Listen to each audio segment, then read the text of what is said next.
IIT JEE Advanced 2024, question number 1 from first paper.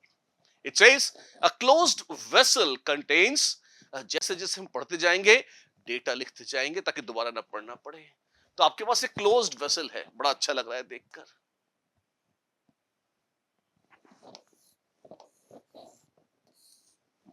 और दे रखा है उसमें 10 grams of an ideal gas. X है, mass is 10 grams, fine. Temperature is 300 kelvin, super fine. Pressure is 2 atmosphere, खुशी हुई जानकर। At the same temperature, 80 grams of another ideal gas Y is added. Now Y is added. ये second stage है. First stage में सिर्फ X थी. Now Y कितना है? मास है, यहां बना लेते हैं. X पहले से है प्लस Y. Y का मास is 80 grams. Pressure becomes 6 atmosphere. Now please understand, pressure पहले से 2 atmosphere था. किसका? X का. तो प्रेशर ऑफ Y अकेले कितना है? वो है 6 minus 2, which is 4 atmospheres. Same temperature बोला है तो टेम्परेचर तो सेम ही है, ठीक है। Temperature 300 kelvin, fine. Ratio of RMS velocities. Now V RMS क्या होता है? V RMS is √3 RT by M, और टेम्परेचर तो दोनों का सेम है, R और 3 और रूट भी एक जैसे ही होती हैं।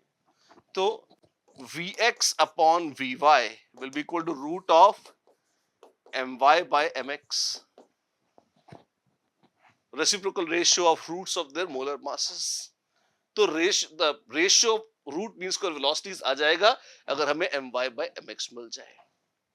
ये कहां से मिलेगा? PV is equal to nRT से। PV is nRT या P is nRT by V या PM। अब इसमें नंबर ऑफ मोल्स को आप मास बाय मोलर मास कर लीजिए, RT by V। Same vessel है तो वॉल्यूम सेम है, T और R, T दे रखा है सेम है, R तो यूनिवर्सल कांस्टेंट है, सेम रहना ही है। तो जब आप इसको डिवाइड करेंगे तो आप देख सकते हैं, सॉरी M को यहां ले लूं, M इज छोटा m by P RT by V या mx by my अगर निकालना चाहूं तो ये हो जाएगा mass of x upon mass of y, partial pressure of y by partial pressure of x। इस तरीके से आ जाएगा जब डिवाइड करेंगे। क्यों? क्योंकि RT by V कट जाएगा। mx मास कितना है? 10 और 80 ग्राम, सेम यूनिट्स हैं तो कैंसिल हो जाएंगी। प्रेशर कितना है? 4 और ये है 2। That doesn't sound very bad. कितना जाएगा? This is 2 and this comes out 1 by 4. mx by my is 1 by 4. my by mx is 4. So this is root of 4 by 1, which is 2 by 1. तो ratio आ जाएगा 2:1 and the correct answer is Delhi T.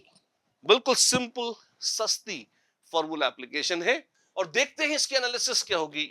क्या direct theory या formula based था? जी हाँ, ये direct formula based था बाबू। क्या एक से ज्यादा चैप्टर्स में इन्वॉल्व थे? Not really. मिसलीडिंग ऑप्शंस थे, लंबा स्टेटमेंट था, कुछ भी नहीं था जी, कुछ भी नहीं था। 10 में से 2 नंबर दूंगा टफनेस इंडेक्स पे से। अच्छा, तो आसान था? अरे लड्डू था, बिल्कुल परोसा जा रहा था, खा लीजिए कप से। And this is question number 2. It says, at room temperature, disproportionation of an aqueous solution of in situ generated nitrous acid gives the species. कुछ भी मुद्दे की बात है। अब ये इन सीतु वगैरह सब, ऑल्दो इन सीतु का मतलब है ऑन द स्पॉट, तुरंत टेस्ट ट्यूब में जो नाइट्रिक एसिड बनाए, कैसे बनाते हैं? आपके पास पोटेशियम या सोडियम नाइट्रेट या कोई भी NO2 माइनस आयंस हैं, उनमें एसिड डाल दीजिए तो वो H+ लेकर बनाते हैं HNO2। पर ये आपको पता होना जरूरी नहीं है। मुद्दे की बात, यहां से फुल कचरा हटा दो। बोला है HNO2 डिस्प्रोपोर्शनेट करने पर क्या देगा? HNO2 जब डिस्प्रोपोर्शनेट करता है तो देता है HNO3 प्लस NO। मैं हमेशा कहता हूं डिस्प्रोपोर्शनेशन रिएक्शंस के कुछ सिलेक्शन है जो बड़े इंपॉर्टेंट है। मैं 4-5 रिएक्शंस लिखाता हूं अगर आपने इनऑर्गेनिक सुपरविजन कोर्स हमारा अटेंड किया है तो। एग्जैक्टली हूबहू सेम क्वेश्चन आ गया। सिंपली 15 दिन का सुपरविजन कोर्स है and that always gets you all the questions of inorganic from JEE advanced, जैसा यहाँ पे देख रहे हैं। HNO3 और NO मिलती है, ठीक है। अब HNO3 स्ट्रॉन्ग एसिड है तो वो टूट भी जाएगा किसमें, H प्लस और NO3 माइनस में, तो उसमें कोई शर्म की बात नहीं है। H प्लस मिलेगा, NO3 माइनस और NO, हाँ NO2 नहीं, N2 नहीं, NO ही मिलनी है। तो अगर NO ही मिलनी है तो एक ही ऑप्शन आना है, वो तो आएगा ही सही। यहाँ तो H3O प्लस लिखा है, आपने H प्लस लिखा है। पानी में H प्लस और H3O प्लस एक ही बात है, कोई फर्क नहीं है। H प्लस पानी की सवारी करता है, उसके ऊपर बैठ जाता है, बन जाता है H3O प्लस, एक ही बात है। Done done. सस्ता सुंदर और टिकाऊ, बशर्ते आपने पढ़ रखा हो, नहीं पढ़ा होगा तो पेन होगा आपको जरूर, है ना। तो आंसर क्या था, आंसर है ए। अब देखते हैं थोड़ा सा लेवल क्या था क्वेश्चन का। डायरेक्ट थ्योरी फॉर्मूला बेस्ड था, हाँ कुछ रेयर भी नहीं था, बिल्कुल डायरेक्ट बेस्ड था। एक से ज्यादा चैप्टर ना डायरेक्ट सिर्फ अपनी नाइट्रोजन फैमिली पे बेस्ड था, कुछ मिसलीडिंग था, कुछ कॉम्प्लेक्स स्टेटमेंट थे, कुछ भी नहीं था। टफनेस इंडेक्स अगेन बिल्कुल लड्डू था। ये जो हमारा कोर्स है इनऑर्गेनिक सुपर रिवीजन वाला, डायरेक्ट उसमें से है, पूरा पेपर ही उससे रहता है इनऑर्गेनिक का, तो फिर ये क्यों नहीं होगा, ठीक है, अच्छी बात है। जिन्होंने किया उनको फायदा होगा। क्वेश्चन लड्डू था, खाइए आराम से, स्वाद लीजिए। Aspartame, an artificial sweetener, is a dipeptide aspartyl phenyl alanine methyl ester। गजब बता दिया। क्या है ये देखने में डरावना है पर ज्यादा कुछ है नहीं। The structure of aspartame is, देखो पहली बात तो ये पेप्टाइड लिंकेज क्या होती है, अगर आप भूल रहे हो तो मैं आपको याद दिला दूं। अमीनो एसिड्स में एक ही मॉलिक्यूल पर NH2 ग्रुप भी होता है या NH ग्रुप का एटलीस्ट होता है और साथ साथ COOH भी होता है। तो अगर आपके पास है NH और आपके पास है COOH, तो बाबू इसमें से जब पानी निकल जाएगा और ऐसे लिंकेज बन जाएगी ये टैंग टैंग, तो ये लिंकेज कहलाती है पेप्टाइड लिंकेज। अच्छा, तो इनमें पेप्टाइड लिंकेज कैसे बनाएंगे? COOH तो यहां भी और यहां भी है, हाँ है, और NH2 यहां भी है और यहां भी है, हाँ होने दो, इतना लड़ने वाली कौन सी बात है। देखो अब इसमें आपको थोड़ा सा ये जरूर देखना है कि ये स्ट्रक्चर्स आपको दिए हैं। एस्पार्टेम कैसे बनाएंगे, एस्पार्टाइल, एस्पार्टिक एसिड से एस्पार्टाइल ले लिया आपने, अल्काइल अल्केनोएट, तो ये ग्रुप एक ग्रुप यहां से और ये फिनाइल एलानाइन मिथाइल एस्टर। अब फिनाइल एलानाइन तो है, मिथाइल कहां लगाओगे, यहां लगाने से तो खेल खराब हो जाएगा। एक्चुअली ये OH जो है ये अगर OCH3 बन जाए, मिथाइल यहां लगा दें तो ये और इससे आगे का कार्यक्रम करा ले तो हमारा काम हो जाएगा। अच्छा, तो ये फिनाइल एलानाइन मिथाइल और एस्पार्टिक एसिड, एक H यहां से हटाएंगे और यहां पे इस एस्पार्टिक एसिड को जोड़ेंगे। अच्छा, क्या करना चाहते हो तुम, जो COOH ग्रुप है ना, सबसे पहले इसी की बैंड बजाएंगे, CO और यहां से क्या है, ये ग्रुप यहां गया, फिर है कार्बन कार्बन और फिर COOH और यहां था NH2। अच्छा, ये बन गई आपकी aspartame. We have tamed aspartame. लेकिन सब्जेक्टिव आंसर नहीं है, ABCD ऑप्शन में देखना पड़ेगा कहां कैसे है, और चेक करते हैं। अब एक क्वेश्चन आपके दिमाग में आ सकता है वही कि COOH ये वाला भी है और COOH ये वाला भी है, तो फिर इस वाले को क्यों सेलेक्ट किया पेप्टाइड लिंकेज के लिए, इसको क्यों नहीं किया? तो भाई देखो टिपिकली क्या होता है, अगर अमीनो एसिड है तो वो ज्विट्रायनिक फॉर्म में रहता है, मतलब कहीं एक जगह से H प्लस निकलेगा और यहां पर H प्लस लग जाएगा, तो जो NH2 है ये रहता है एक्चुअली, अगर ऐसे ही डाल दिया जाए एसिड को तो वो NH3 प्लस के फॉर्म में रहता है। ये बहुत ही शक्तिशाली और भयंकर माइनस आई ग्रुप है, ये जिसके करीब होगा उसकी एसिडिक स्ट्रेंथ बढ़ा देगा। इसके बाजू में COOH, एक छोड़कर फिर COOH नहीं, जो बाजू में है वो अच्छा है, हाइड्रोजन बॉन्डिंग का भी मजा है और माइनस आई इफेक्ट ज्यादा है, तो ये हाइड्रोजन ज्यादा एसिडिक है, इसमें मजे से H प्लस निकल जाएगी, और क्योंकि मजे से H प्लस निकल जाएगी इसके चलते क्या होता है, इसके चलते बस यही होता है कि इसकी पेप्टाइड लिंकेज आराम से बन जाएगी, इसकी उतने आनंद से नहीं बनेगी, राइट? मैच करा लीजिए आप। अच्छा, अब मैच कैसे कराएंगे वो भी थोड़ा सा टीडियस काम है। कैसे? आप मैचिंग में देखो, इतने लंबे चौड़े स्ट्रक्चर में ढांचे को ट्रेस कैसे करेंगे? सबसे आसान है, सबसे अजीबोगरीब ग्रुप से शुरू करना, पीएच से शुरू करो। पीएच, इसके बाद क्या है? CH2CH, पीएच CH2CH, ठीक है। यहां क्या है? पीएच CH2CH, ये तो सब में वही आ रहा है। हाँ, थोड़ा और ज्यादा देखो फिर, ताकि डिस्टिंग्विश कर सके। पीएच CH2CH, इधर COCH3 है, इधर NH है, तो मैच करो, पीएच CH2CH, COOME, इधर NH CO, यानी यहां तक तो मैचिंग आ रही है, आ रही है। पीएच CH2CH, NH COOME, यहां पे CO, यहां तक भी ये मैच हो रहा है उधर से, तो A और B तो संभावनाओं में है। यहां है पीएच CH2CH, ये ग्रुप अलग हो गया फिर ना, ना ये OME तो इधर चला गया, नहीं ये तो C तो नहीं है आंसर। और यहाँ पे पीएच CH2CH, NH CO, ना ये भी अलग ना, COD मार्केट से बाहर हो गए। ये और भी कंपेयर करो अब, इसके बाद क्या है? CO के बाद CH2CH, इसके बाद यहाँ पे था CO के बाद CH2, यहाँ पे क्या है? यहाँ पे है CHNH2 और फिर CH2COH। तो देखो CO के बाद है CHNH2, कहीं आ रहा है CO के बाद है CH, नहीं, CO के बाद है CHNH2, फिर CH2COH। B सही है जी हाँ, यहाँ पर ये मैच नहीं करा, तो A आउट हो गया, और B तो वहां हमने स्ट्रक्चर बना लिया था, बहुत तसल्ली से ट्रेस करके मैच करके भी दिखा दिया। B is the answer, yes, B is the answer. तो इसकी एनालिसिस कर लें based on direct theory of formula, not really, थोड़ा ज्यादा टिपिकल था।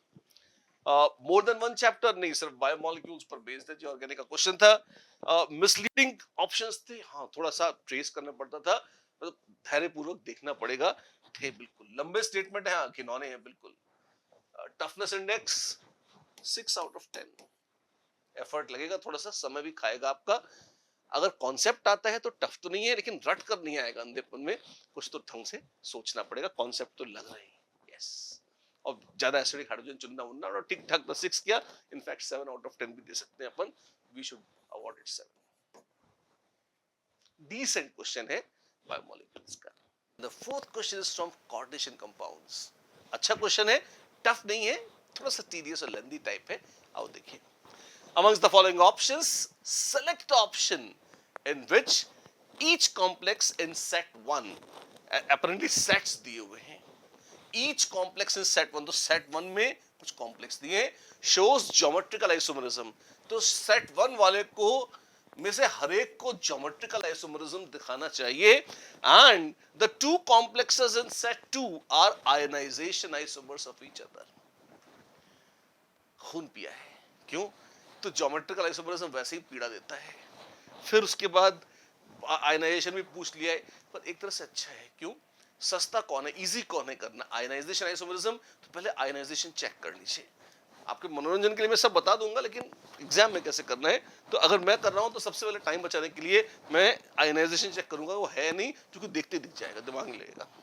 Cobalt cobalt 5 ammonia 5 ammonia, Cl SO4 Cl, क्या ये आयनाइजेशन है? हाँ ये तो है। फिर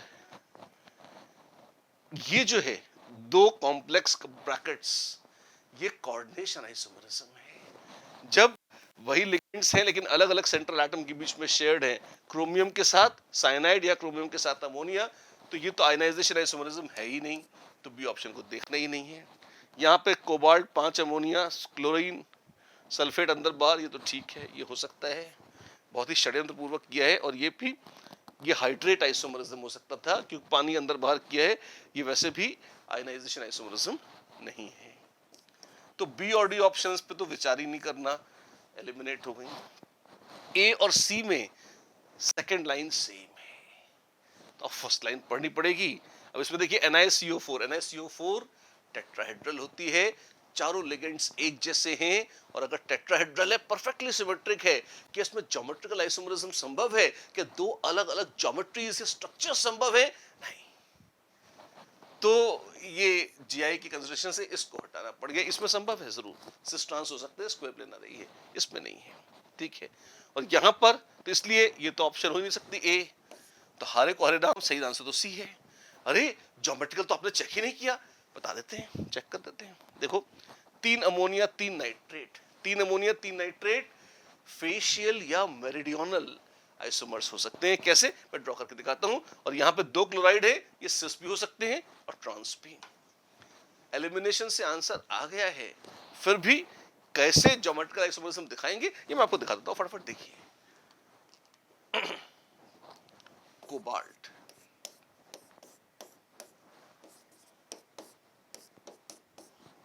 अगर आपके पास है NH3 NH3 NH3 इस तरीके से, ऑक्टाहेड्रल कॉम्प्लेक्स है, कोऑर्डिनेशन नंबर 6 है। अगर ऑक्टाहेड्रल है, कोऑर्डिनेशन नंबर 6 है, तो अब आप देखिए यहां पर इस तरह से ये ऑक्टाहेड्रॉन, और ऑक्टाहेड्रॉन का एक फेस अगर 3 अमोनिया को जोड़ें या 3 NO2 को जोड़ें तो वो एक फेस बना देते हैं, किसका, ऑक्टाहेड्रॉन का। ओ वाओ, तो क्या है ये है फेशियल या फैक आइसोमर। लेकिन अगर इसी की बजाय अमोनिया अमोनिया और अमोनिया, ये तीनों को अगर हम जोड़ें और इनका जो प्लेन है अगर वो सेंट्रल एटम से गुजर गया मर गया, तो ये क्या है, ये है मर आइसोमर, मेरिडियनल आइसोमर। अगर आप देखें तो यहां NO2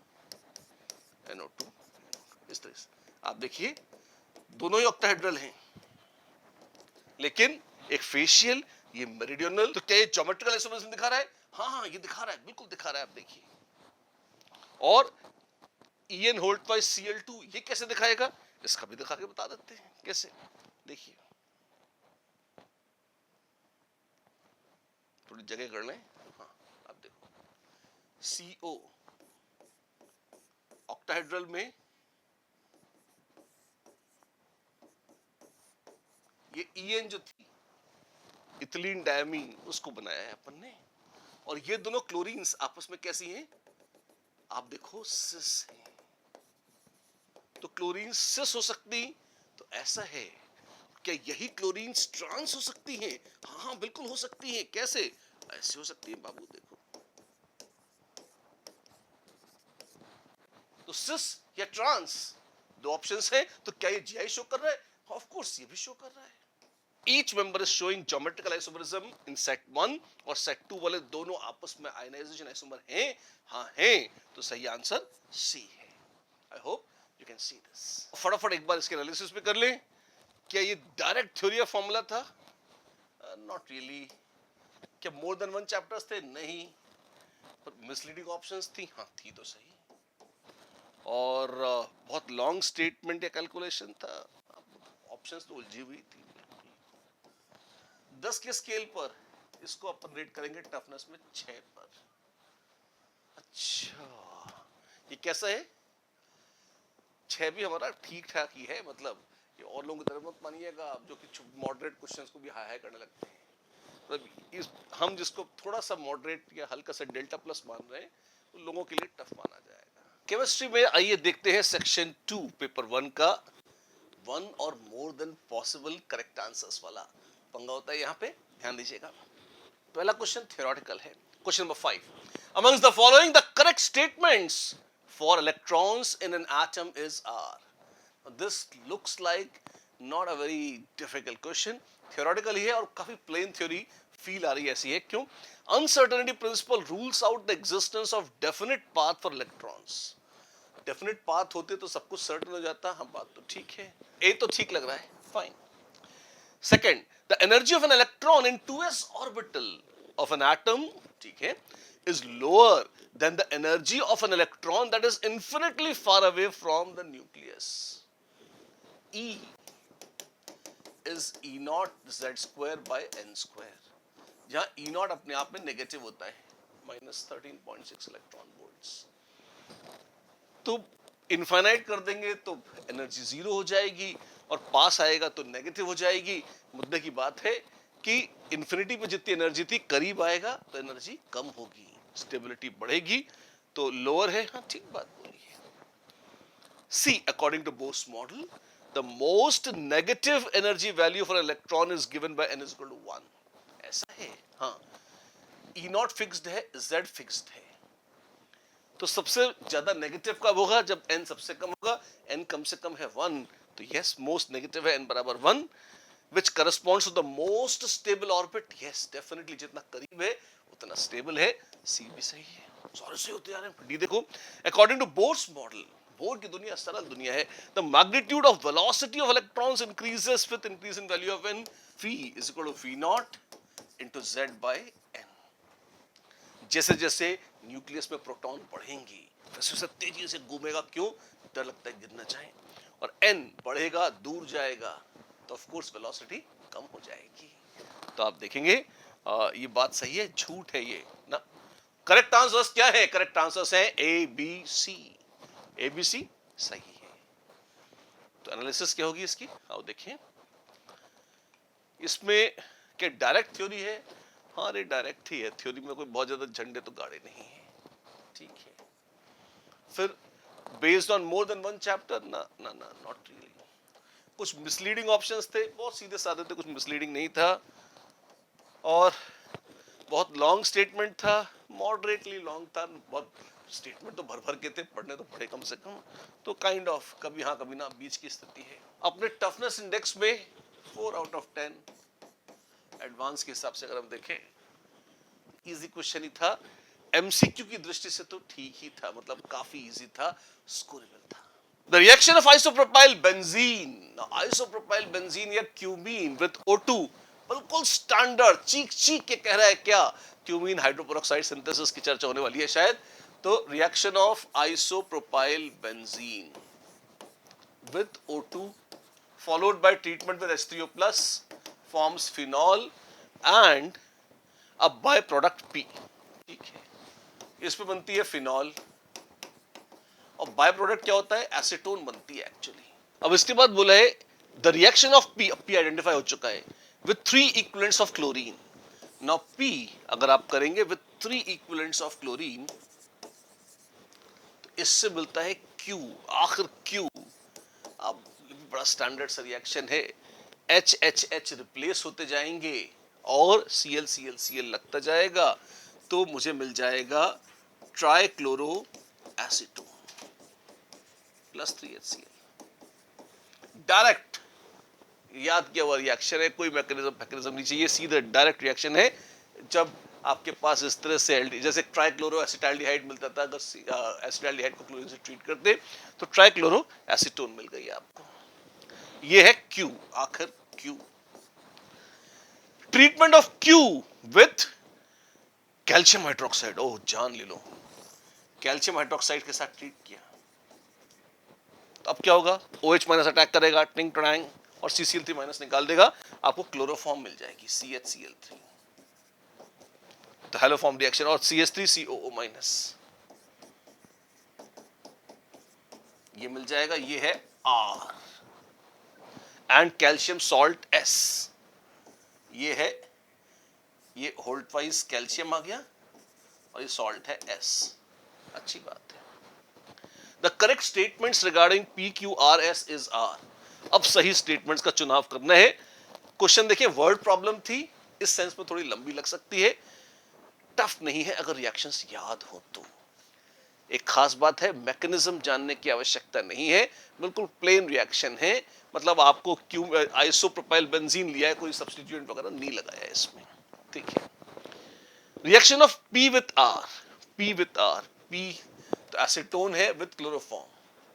ठीक है, इन प्रेजेंस ऑफ KOH। अभी एसीटोन में अगर आप, या सॉरी क्लोरोफॉर्म में KOH डालोगे तो बनता है CCl3 माइनस, और ये CCl3 माइनस अगर एसीटोन से रिएक्शन कराओगे आप तो आपको मिल जाएगा CH3 CO माइनस CH3 और CCl3 इस तरीके से, और O माइनस H प्लस लेके OH बना देगा, ये मिलेगा। हाँ मिलेगा, क्लोरीटोन, बिल्कुल ठीक है, सही है, बढ़िया है। Reaction of R with O2, R क्या है रे? क्लोरोफॉर्म।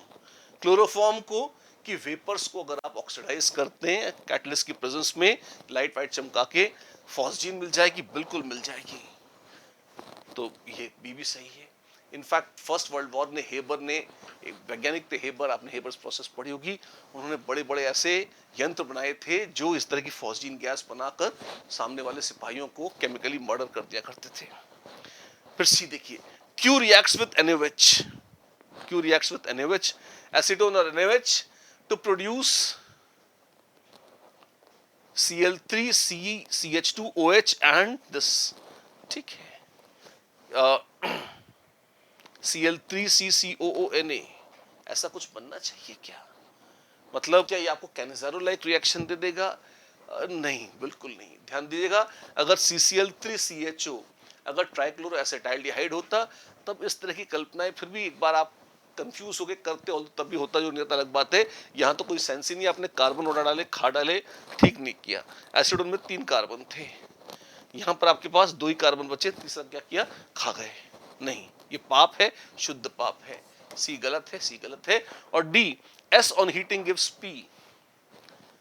कैल्शियम एसिटेट को अगर गर्म करेंगे तो क्या एसीटोन मिलेगा? हाँ, बिल्कुल मिल जाती है। In fact standard method of preparation है, अगर आप इसमें देखें तो कपलिंग हो जाती है, यहाँ पर CaCO3 निकल जाएगा और आपका ये एसीटोन मिल जाएगी। रटे रटाए बढ़िया रिएक्शंस से ABD आबाद हो रहा है ये प्रश्न। सही आंसर है ABD। और भी कुछ है? कोई किस पर बेस्ड है ये? थ्योरी पर, डायरेक्ट फॉर्मूले पर, किस पर बेस्ड है?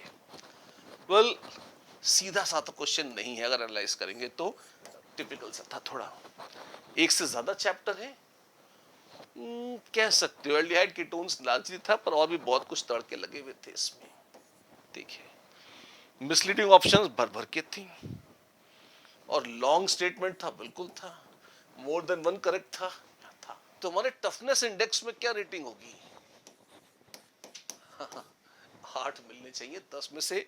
अरे रटे रटाए क्वेश्चन थे, सिर्फ रट के ही नहीं होगा, क्वेश्चन रटे हैं। हाँ, मैकेनिज्म के बगैर हो जाता, मैकेनिज्म भी लगता है इसमें, तो 10 नंबर पूरे 10 में 10 देते।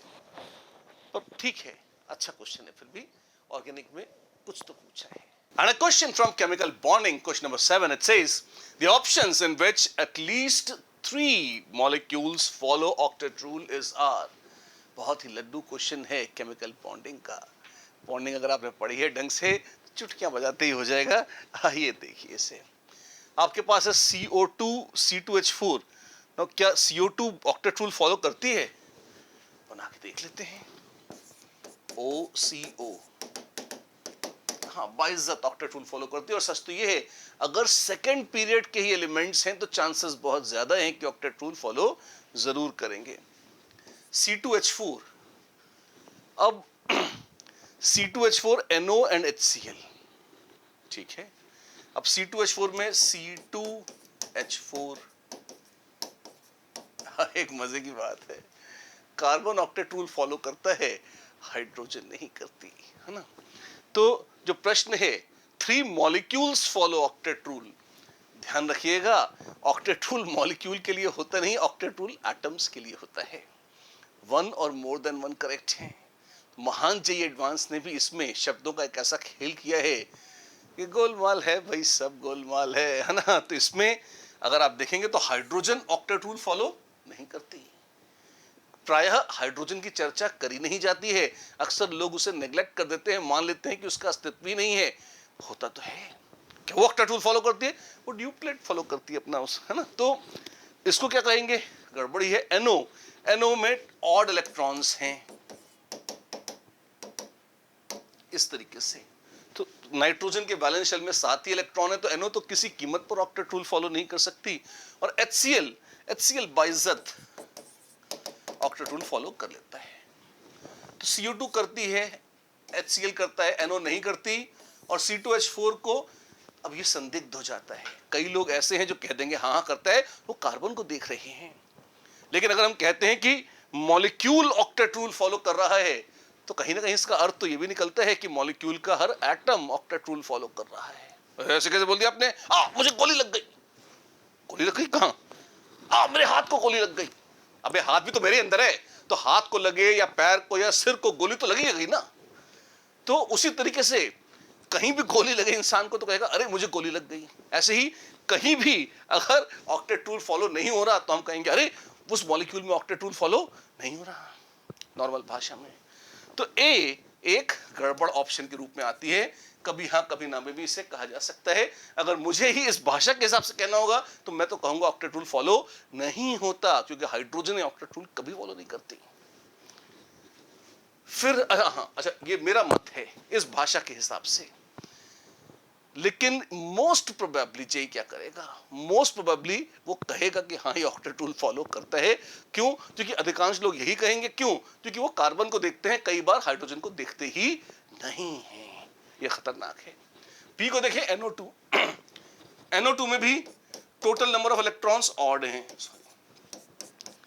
क्योंकि total number of electrons odd हैं तो फिर वही पंगा आएगा। क्या ये ऑक्टेट रूल फॉलो करता है ना? क्या ओजोन फॉलो करती है? हाँ ओजोन तो करती है।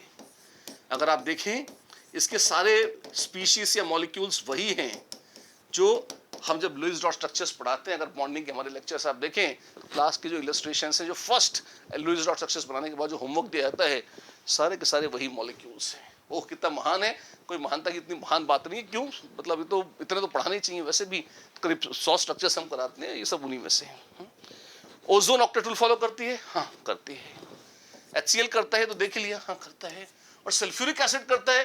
नहीं, सल्फर का ऑक्टेट एक्सपेंडेड रहता है बाबू, ये है सल्फ्यूरिक एसिड। और फिर हाइड्रोजन का कलंक तो है ही सही, सल्फर और हाइड्रोजन दोनों ही ऑक्टेट रूल फॉलो नहीं करते। अच्छा हाँ आई एम सॉरी, HCl को भी देखोगे तो फिर हाइड्रोजन का भी पंगा पड़ेगा यहाँ पे, ठीक है। तो ये तो नहीं करेगा। मैं क्षमा चाहता हूँ, हाइड्रोजन मेरे दिमाग से फिसल गई थी, यहाँ निकल गई थी। अगर हाइड्रोजन का पंगा होगा तो ये सब क्वेश्चन मार्क में आ जाएंगे, ये भी और ये भी, ये भी और ये तो है ही सही, आउट, ठीक है। आगे देखते हैं BCl3 ना, BCl3 में BCl Cl Cl incomplete octet रहता है, बोरॉन का हाइपोवैलेंट कंपाउंड है और इसीलिए एक अच्छा लुईस एसिड है। BCl3 में ऑक्टेट पूरा है? जवाब है नहीं बाबू, ऑक्टेट पूरा नहीं है। NO में नहीं है, NO2 में नहीं है और सल्फ्यूरिक की तो बहुत ही पापी निकला। तो C तो बिल्कुल ही ऑप्शन नहीं है। CO2 हाँ, BCl3 ना, ओजोन हाँ और ये क्वेश्चन मार्क। अब हाइड्रोजनों का अगर विवाद देखें, अगर हाइड्रोजन को हम संदिग्ध मान लें कि उसको माने या ना माने और ना माने, जो कि लॉजिकली यहां ना मानने की बात आएगी, एक्सेप्ट हाइड्रोजन क्वेश्चन में लिखना चाहिए था। महान जे एडवांस की बात कर रहे हैं हम। अब देखिए तो अब क्या होगा, 1 2 क्वेश्चन मार्क, ये तो है ही नहीं। यहां पे भी 1 और क्वेश्चन मार्क, तो फिर तो कोई ऑप्शन ही बचेगी। अगर हम हाइड्रोजन को आउट कर देंगे, कहेंगे इसको ऑक्टेट रूल में इसको भी शामिल करें, तब तो ABCD में से कुछ भी सेलेक्ट करने को नहीं मिलेगा। तो हम क्या करें, अब हारे को हरे नाम। झगड़ा देखो, हमें नंबर चाहिए। यहाँ साइंस का झंडा बुलंद नहीं हो रहा, यहाँ एग्जाम में नंबर और रैंक की होड़ हो रही है। प्योर साइंस की दृष्टि से क्वेश्चन की वर्डिंग्स में खोट है, एक्सेप्ट हाइड्रोजन लिखना चाहिए था, नहीं लिखा, कोई बात नहीं, भूल चुक लेनी देनी। अपन क्या करेंगे, फिर हाइड्रोजन का क्वेश्चन मार्क को हम राइट कर लेंगे, ऑक्टेट पूरा है, हाँ है, यहाँ पूरा है, हाँ है, यहाँ पूरा है, हाँ है, ऐसा कर देंगे। अच्छा, तो B और C तो वैसे ही आउट हो चुके हैं बिल्कुल। क्यों? यहाँ पे 2 चीजों का ऑक्टेट, तो इसका इनकम्प्लीट ऑक्टेट, इसका एक्सपेंडेड है, तो B ऑप्शन नहीं हो सकती, C नहीं हो सकती, तो आंसर बचता है AD। तो या तो आंसर होगा AD और या फिर होगा चारों में से कोई नहीं। ऐसा ऑप्शन जे देगा नहीं, तो हमने आंसर दे दिया AD। लेकिन आई रिपीट, महान जे एडवांस्ड एक शब्द और लिख सकता था, एक्सेप्ट हाइड्रोजन।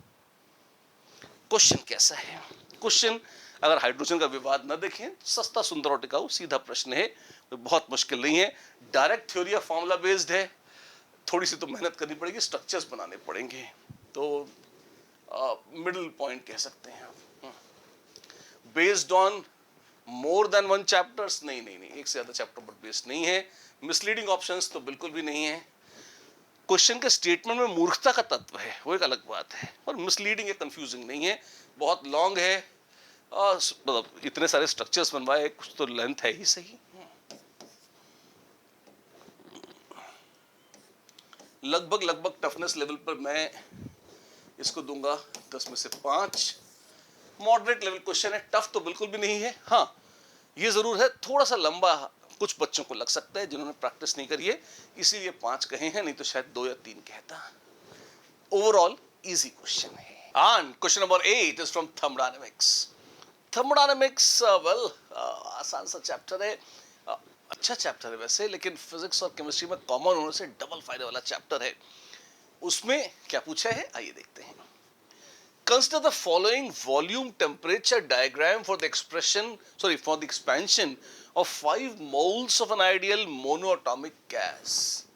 Ideal gas है, तो moles कितने हैं? 5 हैं, और गामा कितना है? 5/3। क्यों? मोनो, गामा क्या है? Cp/Cv, वो है 5/3।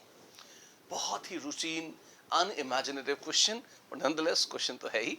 आइए पढ़ते हैं आगे। Considering only PV work is involve, thank God, क्योंकि हम केमिस्ट्री में हैं, और केमिस्ट्री में तो रिएक्शंस हो जाते हैं, बहुत कुछ हो सकता है। यहां बोला है सिर्फ पीवी वर्क इन्वॉल्व है। The total change in enthalpy, chemistry है तो एंथैल्पी का तड़का लगेगा, in joule for the transformation of state in the sequence x to y to z is, please remember enthalpy is a state function.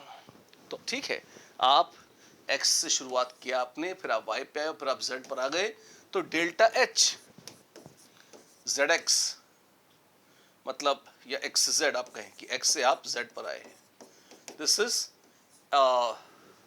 Enthalpy at z minus enthalpy at x।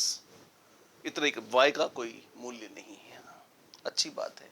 और चाहे तो आप इसको delta h1 और delta h2 कह देते, तो ये हो जाता delta h1 plus delta h2, ये महा डेल्टा h जितना भी होता है। h क्या होता है? h is u plus pv, तो ये कितना हो जाएगा? Delta u1 plus delta of pv1 delta u2 plus delta of pv2। ठीक है, तो यहां से यहां तक का महा डेल्टा u, और delta u is ncv delta t, तो ये हो जाएगा delta h is ncv delta t, कहां? यहां से यहां तक का, और टेम्परेचर तो साक्षात दे रखा है, कितना है? 335 से 415, 80 केल्विन का, तो ये डेल्टा टी इज 80 केल्विन, ये हमें पता है। सीवी चल जाएगा, कोई दिक्कत नहीं है, और एन तो देखें 5 मोल, तो ये एक कला तो फतेह हो गया। ये सॉरी, क्षमा चाहता हूँ, डेल्टा यू है, ये डेल्टा यू ओवरऑल है एक्स से जेड तक का।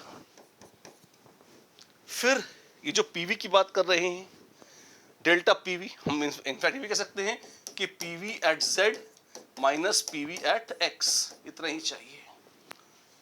पीवी क्या होता है? एनआरटी, तो NRT at Z minus NRT at X, NR तो सेम ही है, अरे तो एनआर डेल्टा टी हो जाएगा बस खाली, तो plus NR delta T which is NCP delta T. बहुत महान काम तो नहीं है। डेल्टा एन पता है 5 मोल है, डेल्टा टी पता है 80 केल्विन है, और सीपी आइडियल मोनोटॉमिक गैस है। तो और यहां से कुछ दे रखा है, सीवी दे रखा है, आर दे रखा है, सीवी प्लस आर कर देंगे तो सीपी हो जाएगा 12 प्लस 8.3 20.3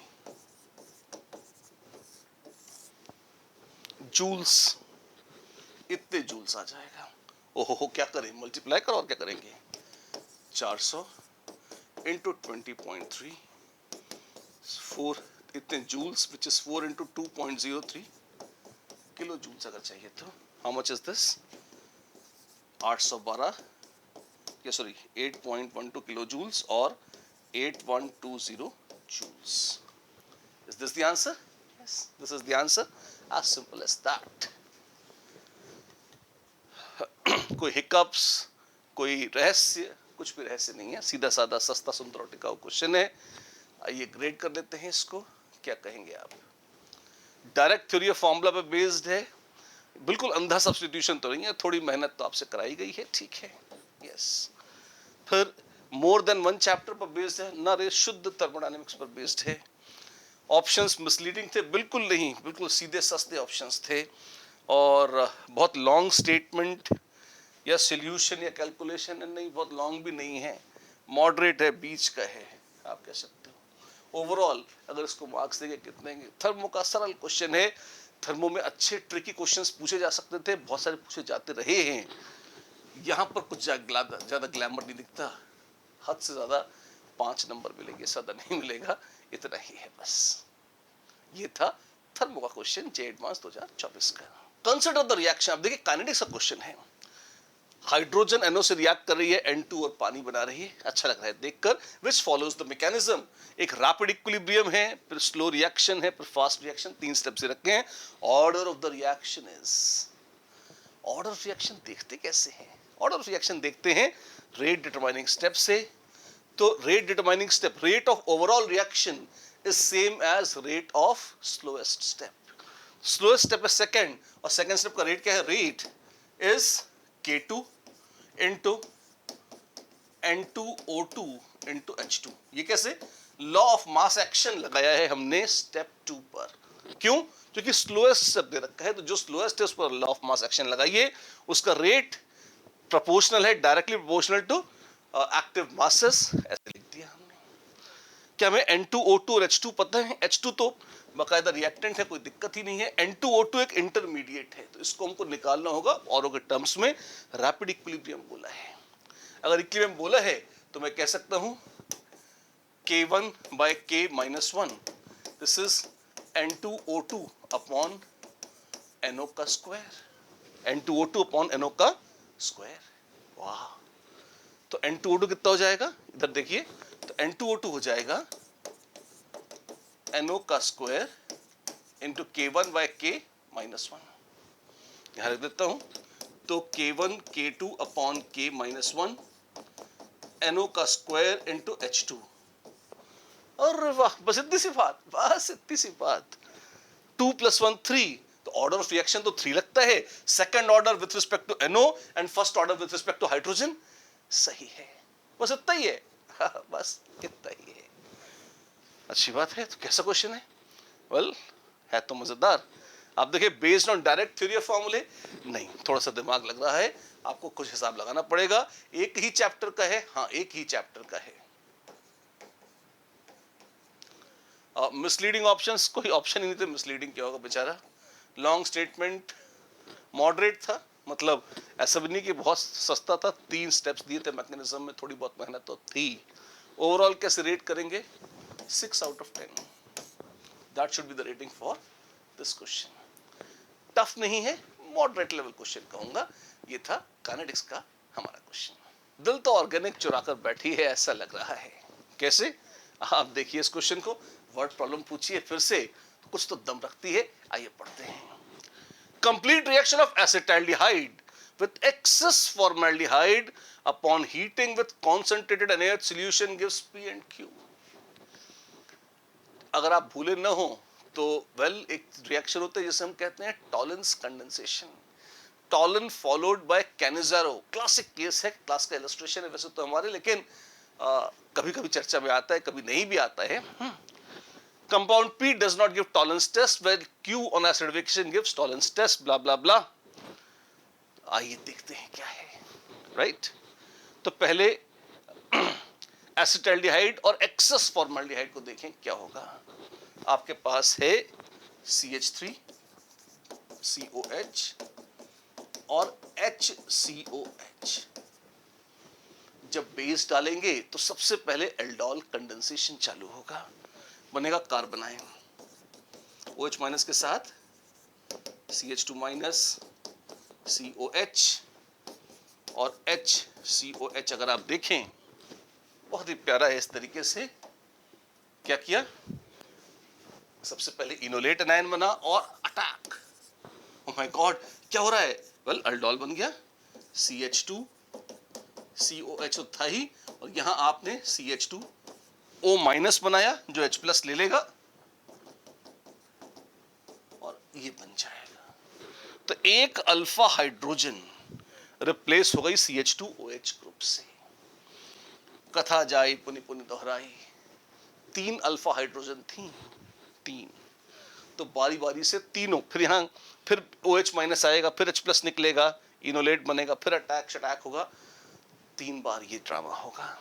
3 ड्रामों में क्या मिलेगा आपको? मिलेगा एल्डिहाइड तो है ही, लेकिन यहां पर खास बात ये है कि आपको ये CH2OH ग्रुप 3 बार सब्स्टिट्यूटेड मिल जाएगा। ऐसे CH2OH CH2OH CH2OH। वाह, बस इतनी सी बात है। रुकिए, थोड़ा ठहरिए। एक्सेस फॉर्मल्डिहाइड है और कॉन्सेंट्रेटेड NaOH है। अब ये जो एल्डिहाइड आपके पास बना है, इसमें अल्फा हाइड्रोजन नहीं है, तो फिर से जब चौथे फॉर्मल्डिहाइड के साथ आप इसे उबालेंगे तो महान कैनिजारो की आत्मा प्रकट होगी, डिस्प्रपोर्शनेशन होगा, क्रॉस कैनिजारो रिएक्शन, और आप पाएंगे एक ऑक्सीडाइज होगा, एक रिड्यूस। रिच का होता है रिडक्शन, कंगाल का होता है ऑक्सीडेशन, और आमतौर पर सबसे कंगाल तो फॉर्मल्डिहाइड ही बैठता है। तो क्या हो जाएगा? फॉर्मल्डिहाइड बना लेगा HCOO-, और बाबू इसका क्या होगा? ये अक्कड़ बक्कड़ बम्बे तो ऐसे रहेंगे, जो बो है ये CHO, ये रिड्यूस हो जाएगा, और ये भी बनाएगा CH2OH। ओ माय गॉड, तो क्या बन जाएगा? बन जाएगा CH2OH CH2OH CH2OH और CH2OH। बड़ा सुंदर है, ठीक है। ये क्या है? P और Q, तो इनमें से एक आइटम P है और दूसरा आइटम Q, आखिर Q। Compound P does not give Tollens test. अब टॉलन महाराज का टेस्ट कौन देते थे? एल्डिहाइड दिया करते थे। फॉर्मिक एसिड देता है, अल्फा हाइड्रोक्सी कार्बोनाइल कंपाउंड्स भी देते हैं। ये एक मामूली अल्कोहल है, क्या ये दे सकता है टॉलेंस टेस्ट? नहीं, पर ये दे सकता है Q ऑन एसिडिफिकेशन। तो ये Q है और ये P, अवश्य ऐसा ही है। Treatment of P with excess cyclohexanone in the presence of catalytic amount of PTSA gives a product R। आइए देखते हैं ये भी क्या है। साइक्लोहेक्सेनोन है और P टॉल्यून सल्फोनिक एसिड तो एसिड है बस, अच्छा सा। R मिलेगा sum of number of methylene groups and oxygen atoms in R is. Structure बना लेते हैं R का, क्या होगा देखते हैं। आप देखिए OH CH2OH, ये ओवरऑल क्या करेगा? इस तरह से देखिए, आपके पास है साइक्लोहेक्सेनोन CH2OH CH2OH CH2OH और CH2OH, और फिर कर क्या रहे हो ये तुम? अरे देखते जाइए।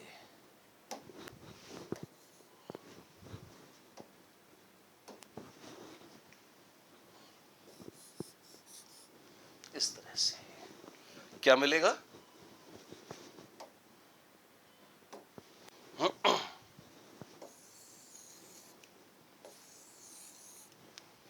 पानी निकल जाएगा, यहां हो जाएगा C CH2 CH2 OO, और यहां CH2 CH2 और OO।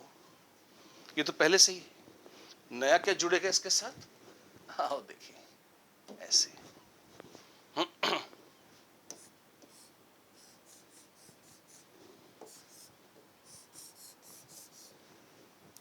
कीटोन्स, अगर आपको याद हो, ग्लाइकॉल्स के साथ एल्डिहाइड से कीटोन्स रिएक्ट करते हैं और इस तरह से एसिटल्स बना लेते हैं, तो ये एक डाई एसिटल बन जाएगा इस तरह से।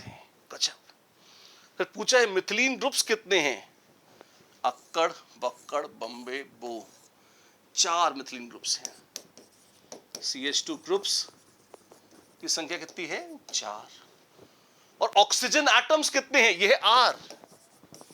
1 2 3 4, बच्चों बनो होशियार। O एटम्स कितने हैं? वो भी हैं 4। रुकिए जरा, एक ट्रैप भी है इसमें। ट्रैप क्या है?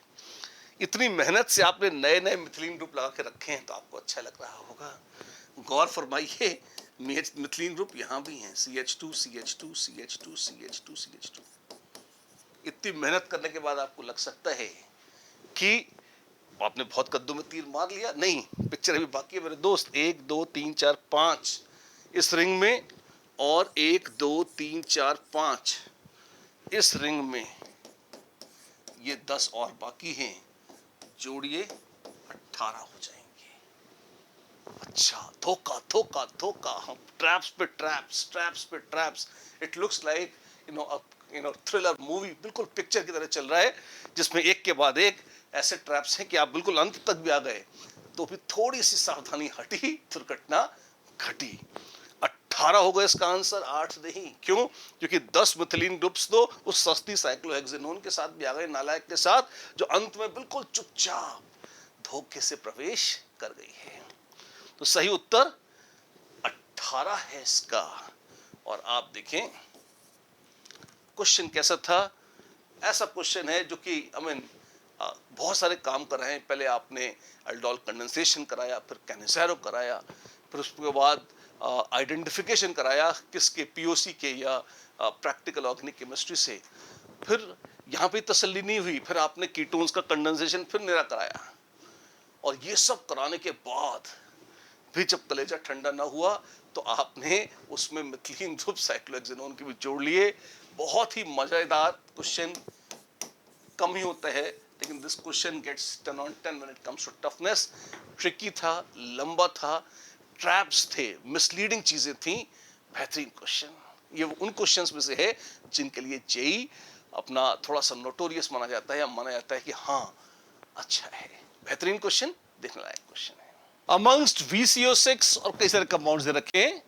The total number of species isoelectronic with NiCO4 is, ध्यान रखिएगा, आइसोइलेक्ट्रॉनिक का मतलब होता है टोटल नंबर ऑफ इलेक्ट्रॉन्स, सिर्फ वैलेंस इलेक्ट्रॉन्स नहीं, total number of electrons same होने चाहिए। तो NiCO4, फैंटास्टिक। इसमें जितने इलेक्ट्रॉन्स हैं उतने इलेक्ट्रॉन्स इनमें से किस किस में हैं? पहली बात तो 4th पीरियड एलिमेंट है निकल। अब अगर आप इरिडियम पर आ जाएंगे तो आप 6th पीरियड में आ जाते हैं। टोटल नंबर ऑफ इलेक्ट्रॉन्स वैसे ही बहुत ज्यादा हो जाते हैं, आई एम सॉरी, ये आउट हो जाएगा।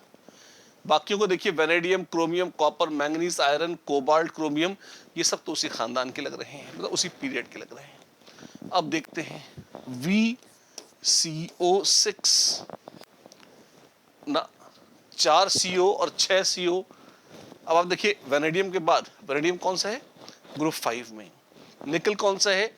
ग्रुप 10 में।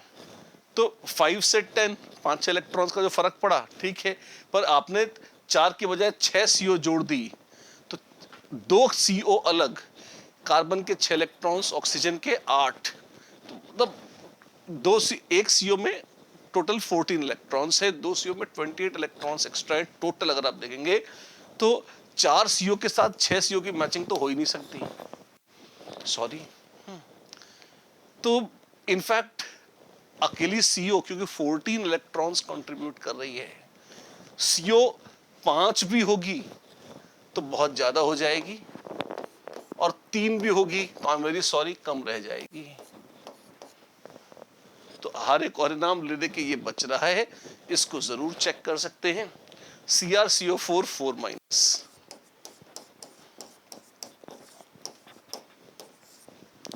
लंबा क्वेश्चन हो सकता था, मैंने जिस ट्रिक से करा है बहुत तेजी से हो गया है। क्रोमियम ग्रुप 6 + 4 कितना? 10 इलेक्ट्रॉन्स। 4 CO, इनमें इलेक्ट्रॉन्स की संख्या सेम है। क्रोमियम अगेन 3rd शेल तक तो इलेक्ट्रॉन्स क्रोमियम और निकल में सेम है। आउटर मोस्ट शेल की जब हम बात करते हैं, या डी ब्लॉक पेरिटिमेट शेल की बात करते हैं, उसमें देखें तो 3D और 4s मिलाकर तो क्रोमियम के 6 इलेक्ट्रॉन्स थे, 6 + 4 10। निकल में खुद ही कितने थे? 10। तो Cr4- और निकल के इलेक्ट्रॉन सेम हो गए, 4 CO सेम हो गई, तो ये तो आइसोइलेक्ट्रॉनिक है। हाँ बाबू, ये तो है। तो आंसर तो इसका 1 लग रहा है, होगा, यही होगा। आपने गिना नहीं, बाकी सिर्फ आपके दिल की तसल्ली और मनोरंजन के लिए मैं जोड़ के दिखा देता हूँ 1-2 केस आपको। नीड नहीं है पर कॉमन सेंस से वैसी हो गया, पर फिर भी कार्बन के 6, ऑक्सीजन के 8, 14 इलेक्ट्रॉन्स होते हैं टोटल। वेनेडियम ग्रुप 5 का है। वेनेडियम की इलेक्ट्रॉनिक कॉन्फ़िगरेशन आर्गन, फिर 4s2 3d3, तो आर्गन तक 18 इलेक्ट्रॉन, 20 23, तो टोटल 23 इसके हैं। 23 प्लस 14 ये हो गया 37 इलेक्ट्रॉन्स। किसकी बात हो रही है? VrCO, सॉरी क्षमा चाहता हूं, 23 तो हो गए वेनेडियम के, और एक CO के पास है 14, तो 6 CO के पास होंगे 14 इंटू 6 84, 84 प्लस 23, वाह जान ले लो मेरी, 107 इलेक्ट्रॉन्स। बहुत दर्दनाक है ऐसे गिनने से। NiCO4 में कितने होते? निकल के आर्गन 4s2 3d8 हो जाता, तो 28 इलेक्ट्रॉन्स टोटल होते निकल के। कि 10 क्या था? 10 वैलेंस इलेक्ट्रॉन्स थे 4s2 3d8 वाले। अंदर से पूरे गिनते तो 28 इलेक्ट्रॉन निकल के। CO4 है 14 4 56, इसके पास टोटल 84 इलेक्ट्रॉन्स ही हैं, यहां तो 107 आ रहे हैं, बहुत ज्यादा हैं। तो क्या ये आइसोइलेक्ट्रॉनिक है? नहीं है। और मैं ये, अगर आपको मेरी पहली बात कम समझ में आई हो तो मैं दोबारा बोल देता हूं, CrCO6 एक CO, जैसे यहां पर मुझे आइसोइलेक्ट्रॉनिक NiCO4 से देखना है, CO में अपने आप में 14 इलेक्ट्रॉन्स हैं, तो एक CO कम हुई तो एक झटके में 14 कम हो जाते हैं, एक CO ज्यादा हुई तो एक झटके में 14 बढ़ जाते हैं। CrCO5, अब एक CO बढ़ गई, 14 इलेक्ट्रॉन्स बढ़ गए, तो अब कितने?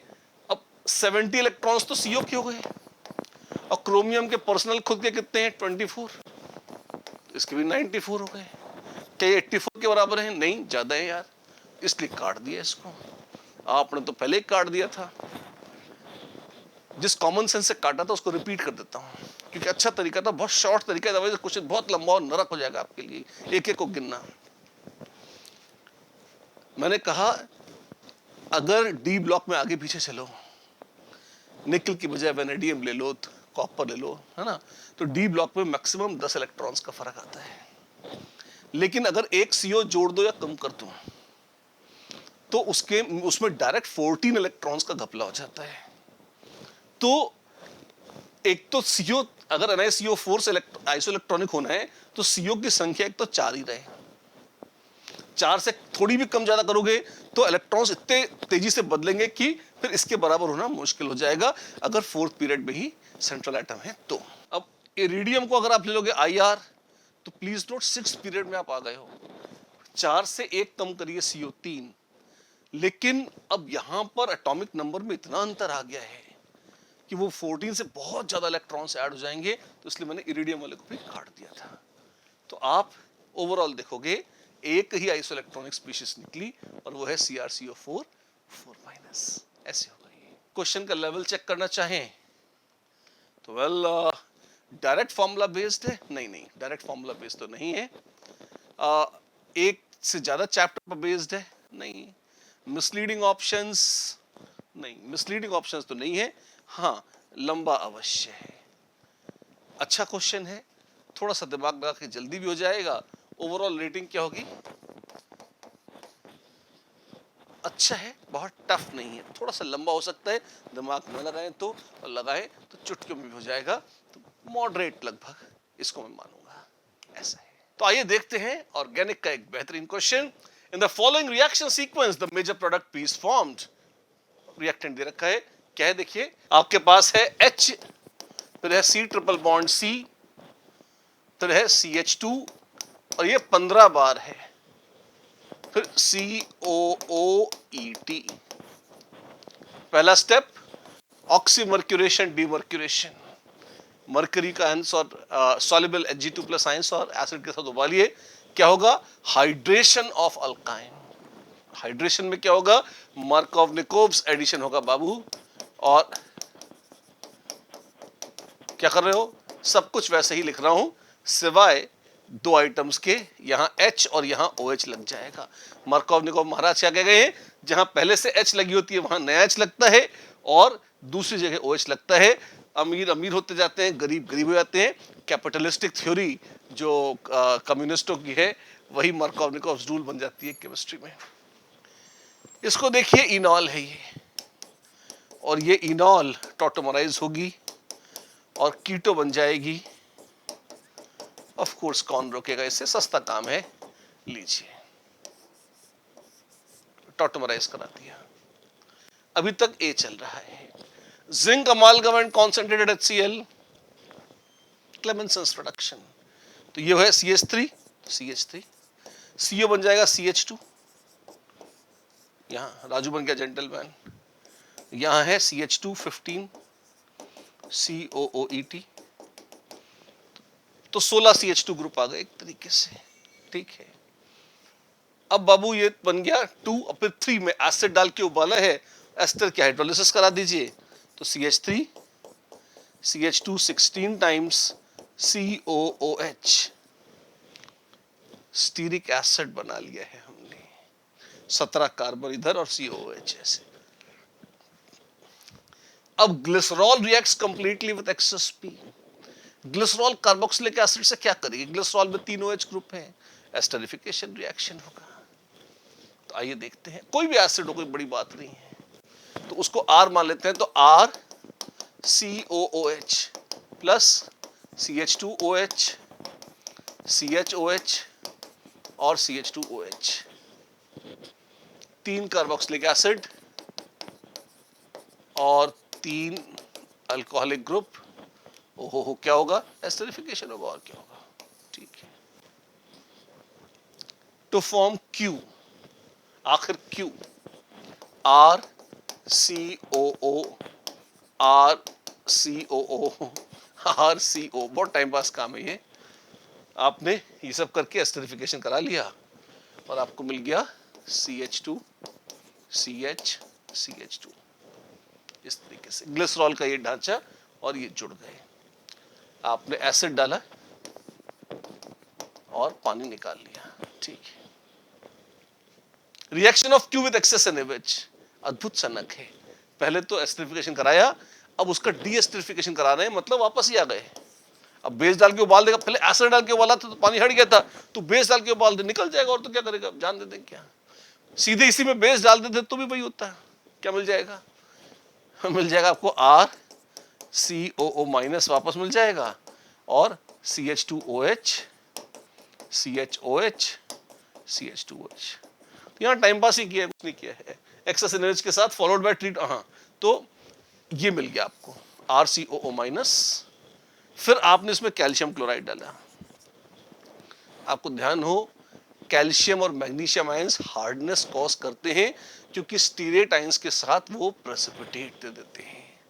हाँ जी, तो क्या होगा, ये R जो ग्रुप है, अगर आपको याद हो, ये कौन सा था, ये था C17 H35 COO माइनस, ये है ये item.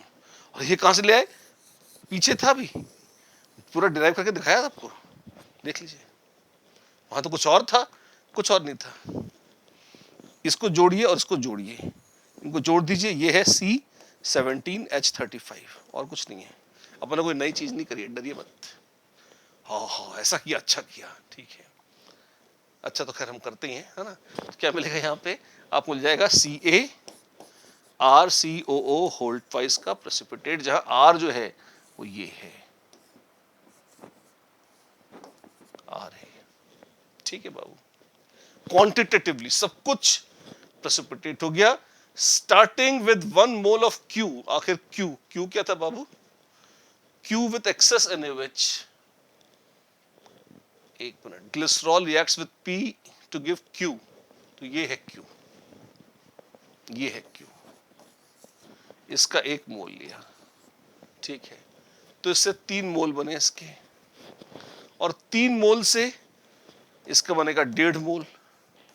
Principle of atomic conservation लगाइए, POC। तो 1.5 मोल कैल्शियम स्टीरेट का प्रेसिपिटेट आएगा। अमाउंट प्रोड्यूस्ड इन ग्राम्स, मोल का तड़का मार दिया छोटा सा। कैसे, अब कैल्शियम स्टीरेट का मोलर मास निकालिए, बैठ के निकालते हैं। 12 इंटू 17 प्लस 35 और COO जोड़िए, उसको दुगना करिए और फिर साथ में कैल्शियम भी लगाइए। आनंद ही आनंद, परमानंद करते हैं, आइए, है ना। तो ये करिए तो इसका मोलर मास आ जाएगा 606, 606, उसका 1.5 गुना 909, तो 909 ग्राम्स का प्रेसिपिटेट प्राप्त होगा, ऐसे आएगा। क्वेश्चन कैसा था? हाँ देखिए, अच्छा था क्वेश्चन, बहुत ट्रिकी शायद नहीं कहूंगा, पर लंबा तो था, गलत करने के उसमें काफी चांसेस थे। डायरेक्ट थ्योरी तो नहीं थी, एक ही चैप्टर से था। हाँ नहीं, अल्काइंस लगाए उन्होंने, फिर उसके बाद क्लेमेंसन्स रिडक्शन भी कराया, ठीक है, मल्टी चैप्टर मिक्सिंग थी इसमें। मिसलीडिंग ऑप्शंस थे, ऑप्शंस तो थे ही नहीं, मिसलीड क्या होते हम। लॉन्ग स्टेटमेंट था, हाँ लॉन्ग स्टेटमेंट था। ओवरऑल 8 देंगे 10 में से। ठीक क्वेश्चन है। फिर से एक क्वेश्चन है कोऑर्डिनेशन कंपाउंड से, और देखिए क्या कहते हैं। बोलते हैं amongst the following complexes the total number of diamagnetic species is.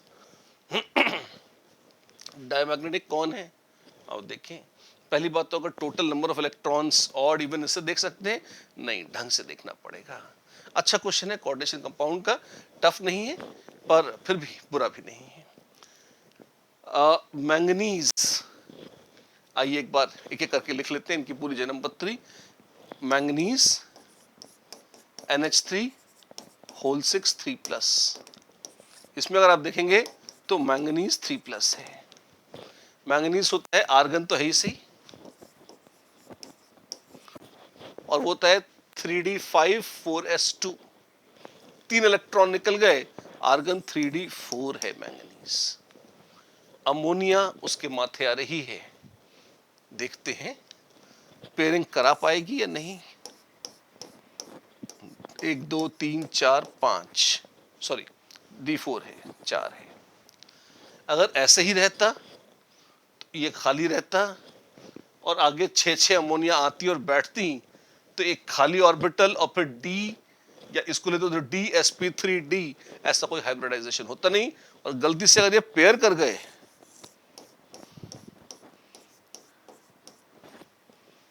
नहीं नहीं, तो D3sp2, अगर एक की पेयरिंग करा दूं तो,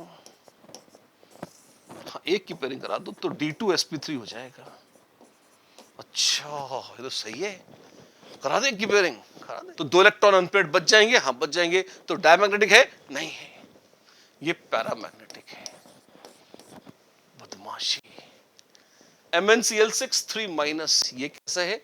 इसमें भी आप देखिएगा है मैंगनीज 3+, वही कहानी है, आर्गन 3d4, पर अब की बार आपके पास थोड़ा वीक फील्ड लिगेंड है। अगर वीक फील्ड लिगेंड है, ऑक्टाहेड्रल क्रिस्टल फील्ड स्प्लिटिंग कराइए, ऐसे देख लीजिए 1 2 3 और 4, या 1 2 3 और 4। अगर स्प्लिटिंग ज्यादा थी तो ऐसा हो जाएगा, कम थी तो ऊपर चला जाएगा। पर कुछ भी कर लीजिए, अनपेयर्ड इलेक्ट्रॉन तो है ही, ये डायमैग्नेटिक तो पक्का ही पक्का ही नहीं होगा, ये पैरामैग्नेटिक होगा। ये भी पैरा था और ये भी पैरा ही रहेगा, पूरा हुआ। खैर, FeF6 3-, फ्लोराइड तो अति लल्लू लिगेंड्स हैं, और F6 3- में आप देखें Fe3+ है, Fe3+ is argon 3d5। Total number of electrons ही ऑड है आर्गन 3d5 में आप देखें तो दुनिया की कोई ताकत ने पेरी नहीं कर सकती, तो ये तो पैरामैग्नेटिक ही है। और ले दे के बचती है अब कहानी कोबाल्ट की। तो आइए देखते हैं कोबाल्ट को, इन दोनों जगहों को अगर आप देखें तो कोबाल्ट में +3 है। कोबाल्ट अगर +3 है तो कॉन्फ़िगरेशन होगी आर्गन 3d6। अगर आर्गन 3d6 है तो क्या होगा, आपके पास है कोबाल्ट में डेल्टा ओ ज्यादा डेल्टा ओ कम, दोनों केसेस देखते हैं। ये CO F6 3-, ये CO En whole thrice 3 plus. Strong field, weak field, 1 2 3 4 5 6, ये हो गया। तो पैरामैग्नेटिक है, हाँ है। 1 2 3 4 5 6, ऊपर जंप नहीं मार पाएगा, गैप ज्यादा है, यहाँ तो पेयर हो गया। हाँ, तो ये पैरामैग्नेटिक है और ये डायमैग्नेटिक है। ये तो सारे पैरा पहले से ही थे। ले दे के हारे को हरिनाम, कितना? 1। तो आपके पास एक डायमैग्नेटिक स्पीशीज है और बाकी सब पैरामैग्नेटिक है। ऐसा होगा ये। कैसा क्वेश्चन था? वेल, डायरेक्ट अंधी थ्योरी तो नहीं थी, मतलब एप्लीकेशन बेस्ड था, आपको थ्योरी अप्लाई करनी पड़ेगी उस सेंस में। यस, एक सादा चैप्टर थे, नॉट रियली। कुछ मिसलीडिंग ऑप्शंस थे, सीधे साधे ही थे। हाँ, ऑल्दो वो जो मैंगनीज का जो D4 कॉम्प्लेक्सेस थे, बच्चे उनमें कंफ्यूज हो जाते हैं, तो उस सेंस में थोड़ा सा बेटर क्वेश्चन था। और लॉन्ग तो थोड़ा सा था ही। इसको मैं 7 नंबर दूंगा 10 में से। तो कैसा क्वेश्चन है ये? ठीक है, मॉडरेट से थोड़ा टफ साइड पे, हल्का हल्का टफ साइड पे आप मान सकते हैं, थोड़ा एफर्ट लगेगा कोऑर्डिनेशन का। अच्छा क्वेश्चन है, और अगर आपने हमारा कोर्स करा हुआ है तो आपको बहुत मुश्किल नहीं आएगी, हो जाएगा। Try that online course. आइए देखते हैं सेक्शन 4 हमारे केमिस्ट्री के 2024 जे एडवांस के पेपर 1 का पहला क्वेश्चन इलेक्ट्रोकेमिस्ट्री से है, कंडक्टोमेट्रिक टाइट्रेशंस का। In a conductometric titration, a small volume of titrant of higher concentration is added stepwise to a larger volume of titrate। फालतू का ज्ञान डोल रहे हैं। टाइट्रेशन पता है हमें क्या होता है, जेई देने आए हैं तो शायद इतना तो जानते होंगे ना कि कुछ होता है, उसमें ऊपर से कुछ टपकाते हैं, है ना। फिर भी अगर आपको कंफ्यूजन है तो लार्जर वॉल्यूम क्या है? टाइट्रेट का है, और स्मॉलर वॉल्यूम किसका है? टाइट्रेंट का है। देखिए, तो लार्जर लेके रखते हैं और बूंद बूंद जो टपकाते हैं वो स्मॉलर वॉल्यूम होता है, तो टाइट्रेंट वो है जो ऊपर से टपकाया जा रहा है। ठीक है, फिर molar conductivity eight infinite dilution का चार्ट दे रखा है, जिसकी जरूरत पड़ेगी तो देखेंगे, अदरवाइज हु केयर्स। और आगे मैच द कॉलम करने को कहा है। Titrate KCl, titrant AgNO3। तो ऊपर से क्या टपका? AgNO3। पहले से हमारे पास क्या है? KCl। मैच द कॉलम है, मत भूलना। तो 1 2 यहां दिख रहे हैं, 3 4 आगे दिखेंगे। अपन को तो ग्राफ पहले बना लेना है, ये 1 2 3 4 मत देखो।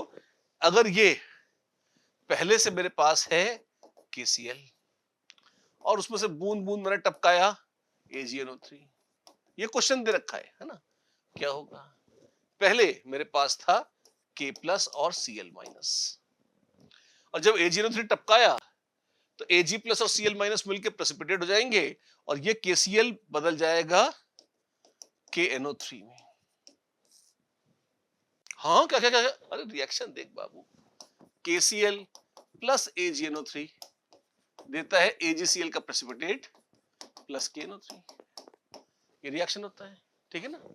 मेरे पास शुरू में था KCl, ये तो हवा में टपक रहा है, हवा में टपकती हुई बूंदों में नहीं तुम इलेक्ट्रोड डाल के कुछ नाप रहे हो, कुछ नहीं हो रहा उनमें, है ना। तो इसको छोड़ दो, सिल्वर नाइट्रेट। अच्छा, ये कैसे पता लगा? अब टाइट्रेंट है, ऊपर से टपकाया जा रहा है, इलेक्ट्रोड डाल के नापते हैं ना कंडक्टिविटी, तो इधर इधर जिसका वॉल्यूम ज्यादा है उसमें नपती है, वो हवा की बूंदों में नहीं नपती। अच्छा, तो देखो, तो KCl तुम पहले नाप रहे थे, ठीक है। उसके बाद क्या हो गया? ऊपर से हवा में से टपका AgNO3 और धड़ाम से AgCl PPT हो गया। तो मुद्दे की बात है, अब सॉल्यूशन में से KNO3 प्रेसिपिटेट गया, जाने वाले कभी लौट के नहीं आते, उसका कोई योगदान नहीं है कंडक्टिविटी में। तो पोटेशियम तो वहीं कमी है, क्लोराइड की जगह नाइट्रेट आ गया। यदि क्लोराइड के स्थान पर नाइट्रेट आ गया, प्लीज रिमेंबर क्लोराइड और नाइट्रेट लगभग आसपास ही होती है, इनकी कंडक्टिविटी विशेष फर्क नहीं होता। ओहो हो, तो क्या होगा? तो इसका ग्राफ कैसा आना चाहिए? ये लगभग हॉरिजॉन्टल आना चाहिए, लगभग। और फिर बहुत ज्यादा मतलब दिमाग में एकदम सनक की हो तो देख लो, क्लोराइड था KCl और बन गया KNO3 नाइट्रेट।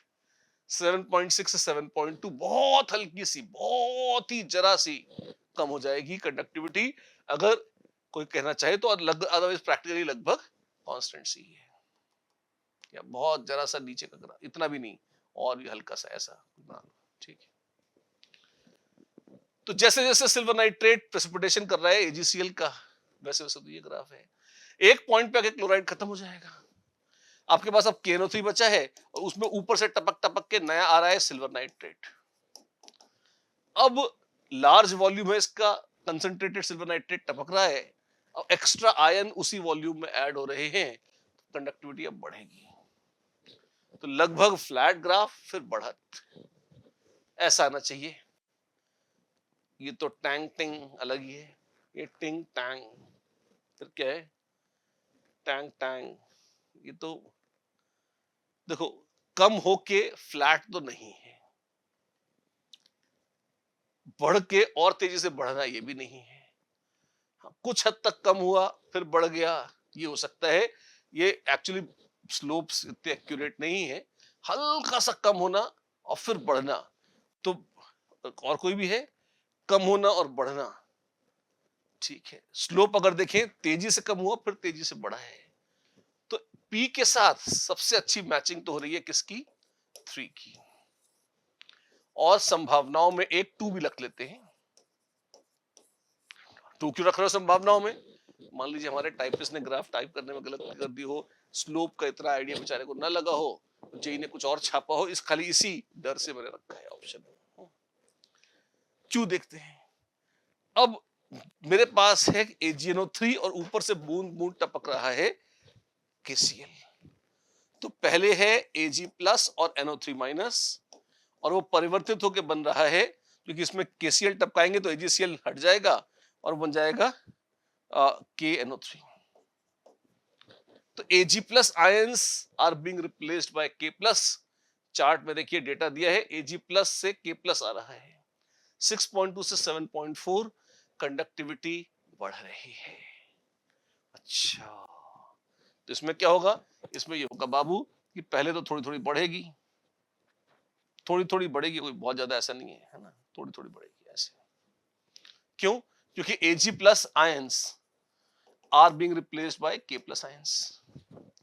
फिर एक समय के बाद Ag प्लस आयंस समाप्त हो जाएंगे, और तब क्या होगा, पूरा KNO3 बन गया है और उसमें एक्स्ट्रा KCl आप ऊपर से और टपकाए जा रहे हैं, तो ये और तेजी से बढ़ेगा, बढ़ा और फिर और तेजी से बढ़ा। ये लहरा के नहीं बढ़ा, ये लहराना ठीक नहीं है, बढ़ा और फिर और तेजी से बढ़ा, ये 4। अच्छा, तो ये सही है, ये सही है, बढ़िया। तो Q तो 4 बढ़िया मैच हो रहा है। वैसे ऑप्शंस मैचिंग का क्वेश्चन है, तो चाहे तो ऑप्शंस चेक करके आंसर तो डिक्लेयर कर सकते हैं, आपको तो बहुत जल्दी भी कर सकते थे, मैं तो तसल्ली से डिस्कस कर रहा हूं। Q4 का मतलब ये ठीक है, यहाँ पे तो A और D तो हटा दिए, और P2 और P3 के ऑप्शन आ रहे हैं फर्स्ट वाले में। P में 2 या 3, मोस्ट प्रोबेबली तो 3 सही है, पर 2 भी संदिग्ध था, तो आइए नेगेटिव नंबर क्यों कमाएं, एक ऑप्शन और सॉल्व कर लेते हैं। टाइट्रेट NaOH, टाइट्रेंट जो बूंद बूंद टपकाया जा रहा है वो है HCl। तो यहां है मेरे पास NaOH, ऊपर से गिरा HCl, अच्छा लगा देखकर। अब क्या होगा, NaOH धीरे धीरे बदल रहा है NaCl में, OH माइनस आयन परिवर्तित होकर Cl माइनस बन रहे हैं। OH माइनस से Cl माइनस बनना बुरा है, क्यों? OH माइनस की कंडक्टिविटी काफी ज्यादा होती है Cl माइनस से। देखिए OH माइनस 19.9 और Cl माइनस मात्र 7.6, तेजी से नीचे जाएगा।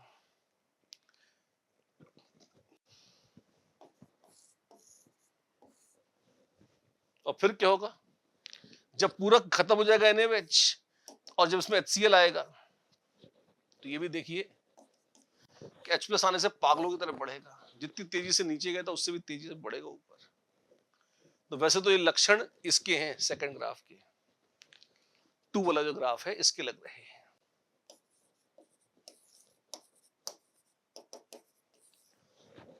तो फिर बात पक्की होगी, R2 है तो P जो है वो 3 होगा, आंसर आ चुका है। फिर भी आपके कंसेप्ट अच्छे करने के लिए एक बार इन दोनों, ये जो लास्ट ऑप्शन है इसको भी डिस्कस कर लेते हैं। NaOH और एसिटिक एसिड, वैसे 5 ऑप्शन भी दिए पर कहीं देख नहीं रही वो। एस ऊपर से टपका रहे हैं एसिटिक एसिड और NaOH है। मेरे पास है NaOH,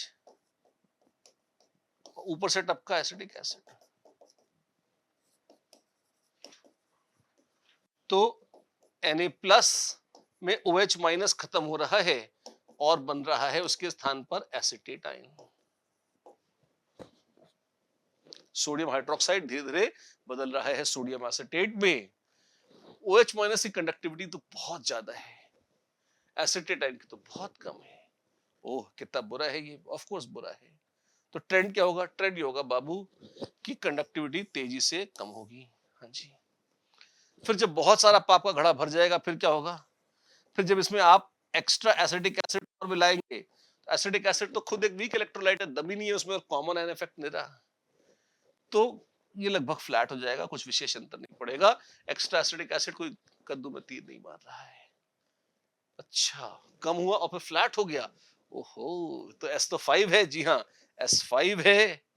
P3R2, कहीं से आंसर ना हो जाए, हो चुका है। C is the answer, very much C is the answer, and there we are.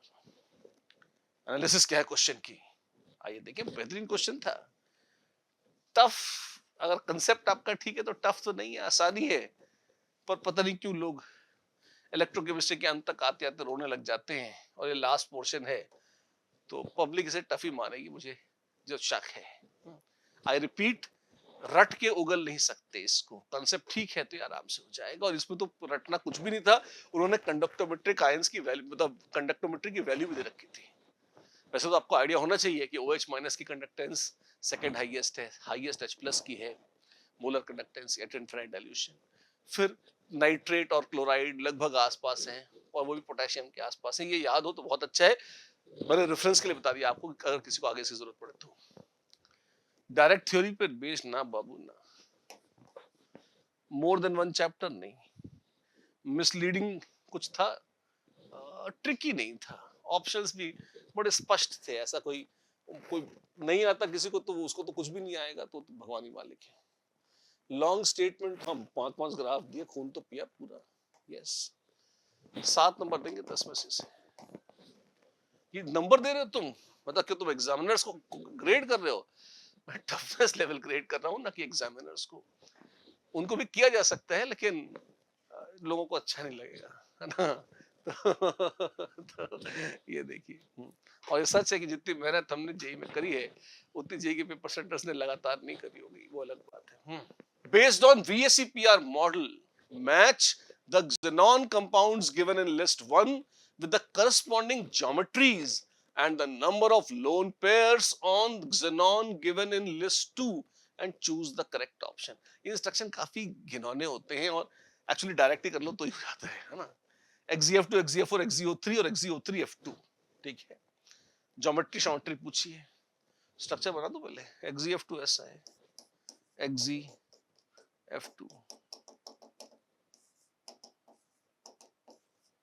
Trigonal bipyramidal, standard class की इलस्ट्रेशंस हैं। फिर XeF4, XeF, F, F, F, lone pair,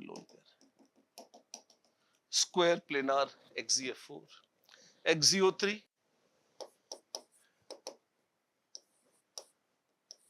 O3, ammonia जैसा स्ट्रक्चर, ट्राइगोनल पिरामिडल। और XeO3F2, ये और भी time pass है। XeFFOOO,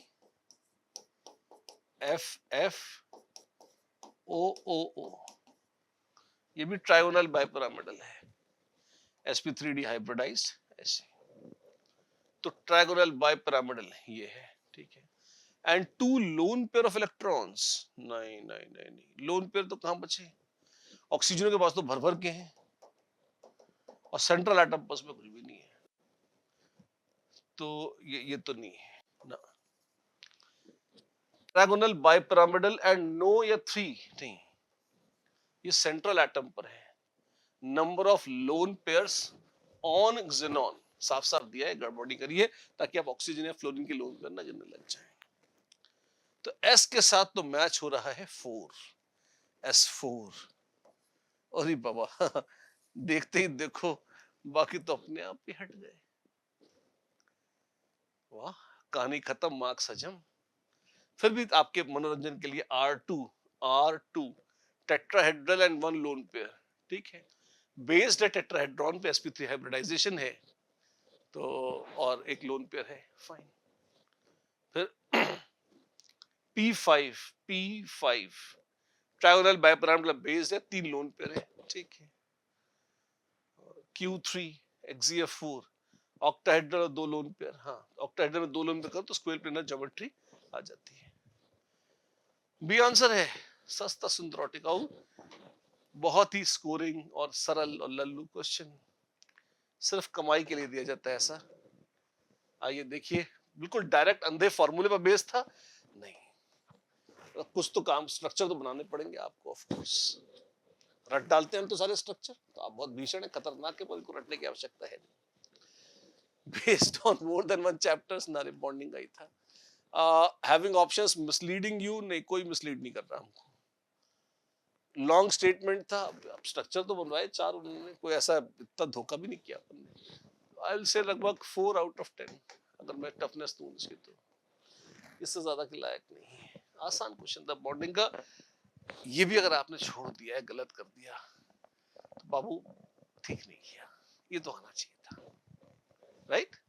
और अगर दिक्कत आती है तो वो अपना एक कोर्स है इनऑर्गेनिक का ऑनलाइन, अगर जान बाकी और आगे पढ़ने की इच्छा है तो अटेंड कर सकते हो। बॉन्डिंग तो शॉर्ट बहुत ही शानदार हो जाएगी और कोई भी क्वेश्चन में कहीं गलती होगी नहीं।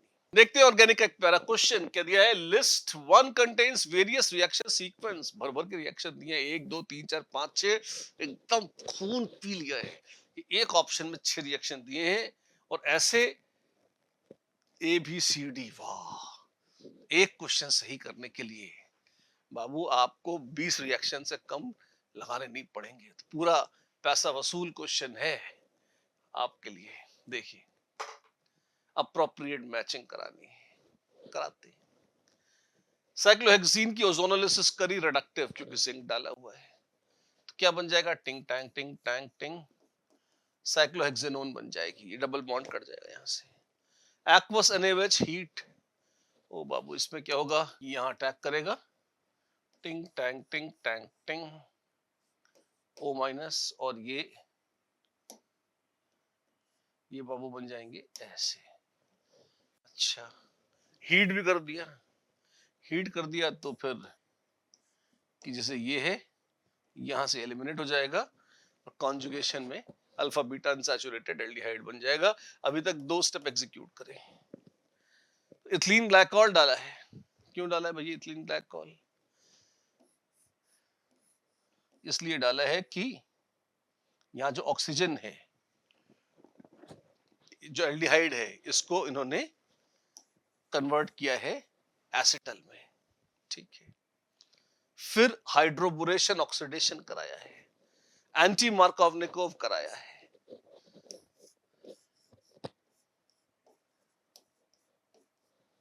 तो हाइड्रोबोरेशन एंटी मार्कोवनिकोव है तो H कहां जाएगा, जहां H मार्कोवनिकोव में H वहां जाती जहां ज्यादा थी, यहाँ पे जहां कम है H यहां जाएगा और OH यहां ऐड होगा, ठीक है।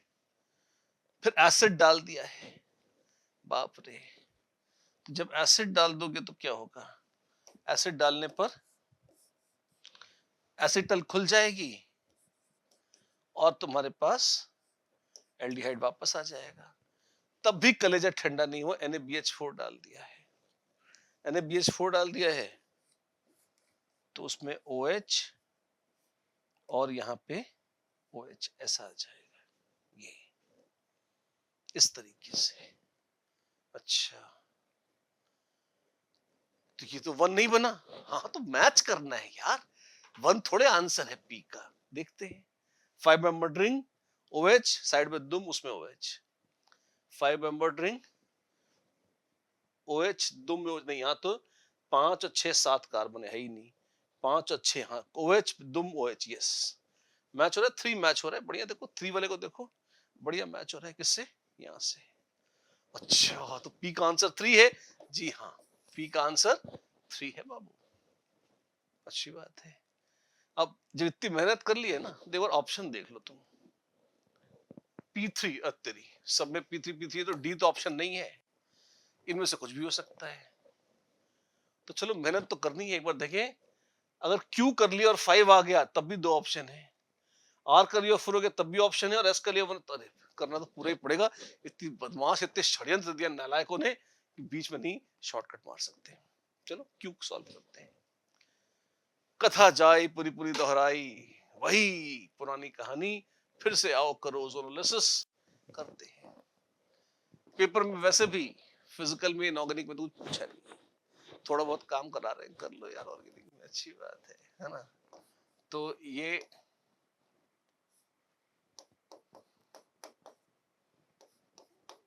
हो गया ओजोनोलिसिस। कैसे ये कट गया, यहाँ पे ओ लग गए रिडक्टिव से। NaOH हीट, अब आप देखो इनोलेट बनेगा यहां पर और अटैक करेगा यहां, यहां पे बन के अटैक कर सकता है, यहां बन के भी अटैक कर सकता है। ध्यान रखना, कीटोन के बगल में कार्बोनाइल बनाकर एल्डिहाइड पर अटैक कराना हमेशा ज्यादा फेवरेबल होता है, क्योंकि ये काइनेटिकली कंट्रोल्ड स्टेप है और इसी का महत्व होता है, ये RDS होता है। चूंकि सब जगह 5 मेंबर ड्रिंक का जलवा है तो हमने 5 मेंबर बनवा लिया, टिंग टैंग टिंग टैंग टिंग। अब यहाँ पे तो O माइनस हो गया, इसने अटैक किया, यहाँ पर ये COCH3 चल रहा है, हीट वीट करा जा रहा है, O माइनस का OH बनेगा, एलिमिनेशन आएगा, अल्डोल में जैसा होता है। मैंने ये ले बेटा, ये आ गया, ये दूसरा स्टेप आ गया, इथिलीन ग्लाइकॉल PTS से, एक दिल हजार अफसाने। फिर से क्या किया, उसको इन्होंने पूरी बेशर्मी से प्रोटेक्ट कर दिया और एसिटल बना ली। फिर हाइड्रोबोरेशन ऑक्सीडेशन कराया, जान ले लो यार, ले हाइड्रोबोरेशन ऑक्सीडेशन कराओगे तो HOH, H और OH एंटी मार्कोवनिकोव, फिर उसको एसिड डाल के खोल दिया, फिर रिड्यूस कर दिया। दोनों स्टेप एक साथ ही करा देता हूं, कितनी बार कराते रहूंगा लिख लिख के। CH3 या डबल बॉन्ड O बनना था, वो न बन सका और OH आ गया, तो OH है और साइड में फिर ऐसा टिंग टैंग और फिर उसमें बीच में OH है। ठीक है, देखें ऑप्शन में है क्या, किसी में देखते हैं, OH और फिर टिंग टैंग और ये OH और टिंग टैंग बीच में OH। 5 Q5 है। अब ऑप्शंस में देखें क्या है,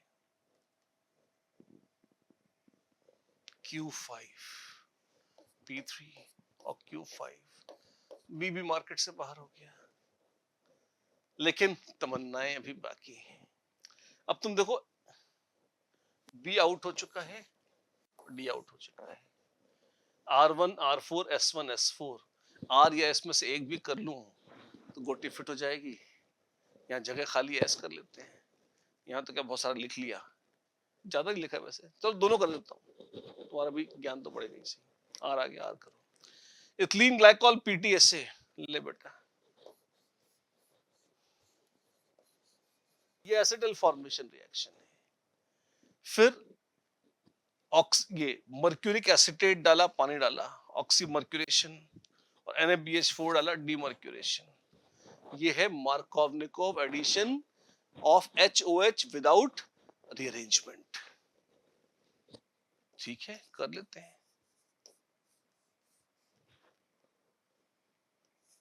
CH3 है, H और OH आ गया मार्कोवनिकोव रूल के हिसाब से, और विदाउट रीअरेंजमेंट है, एसिड डाल के फिर रिड्यूस कर दिया।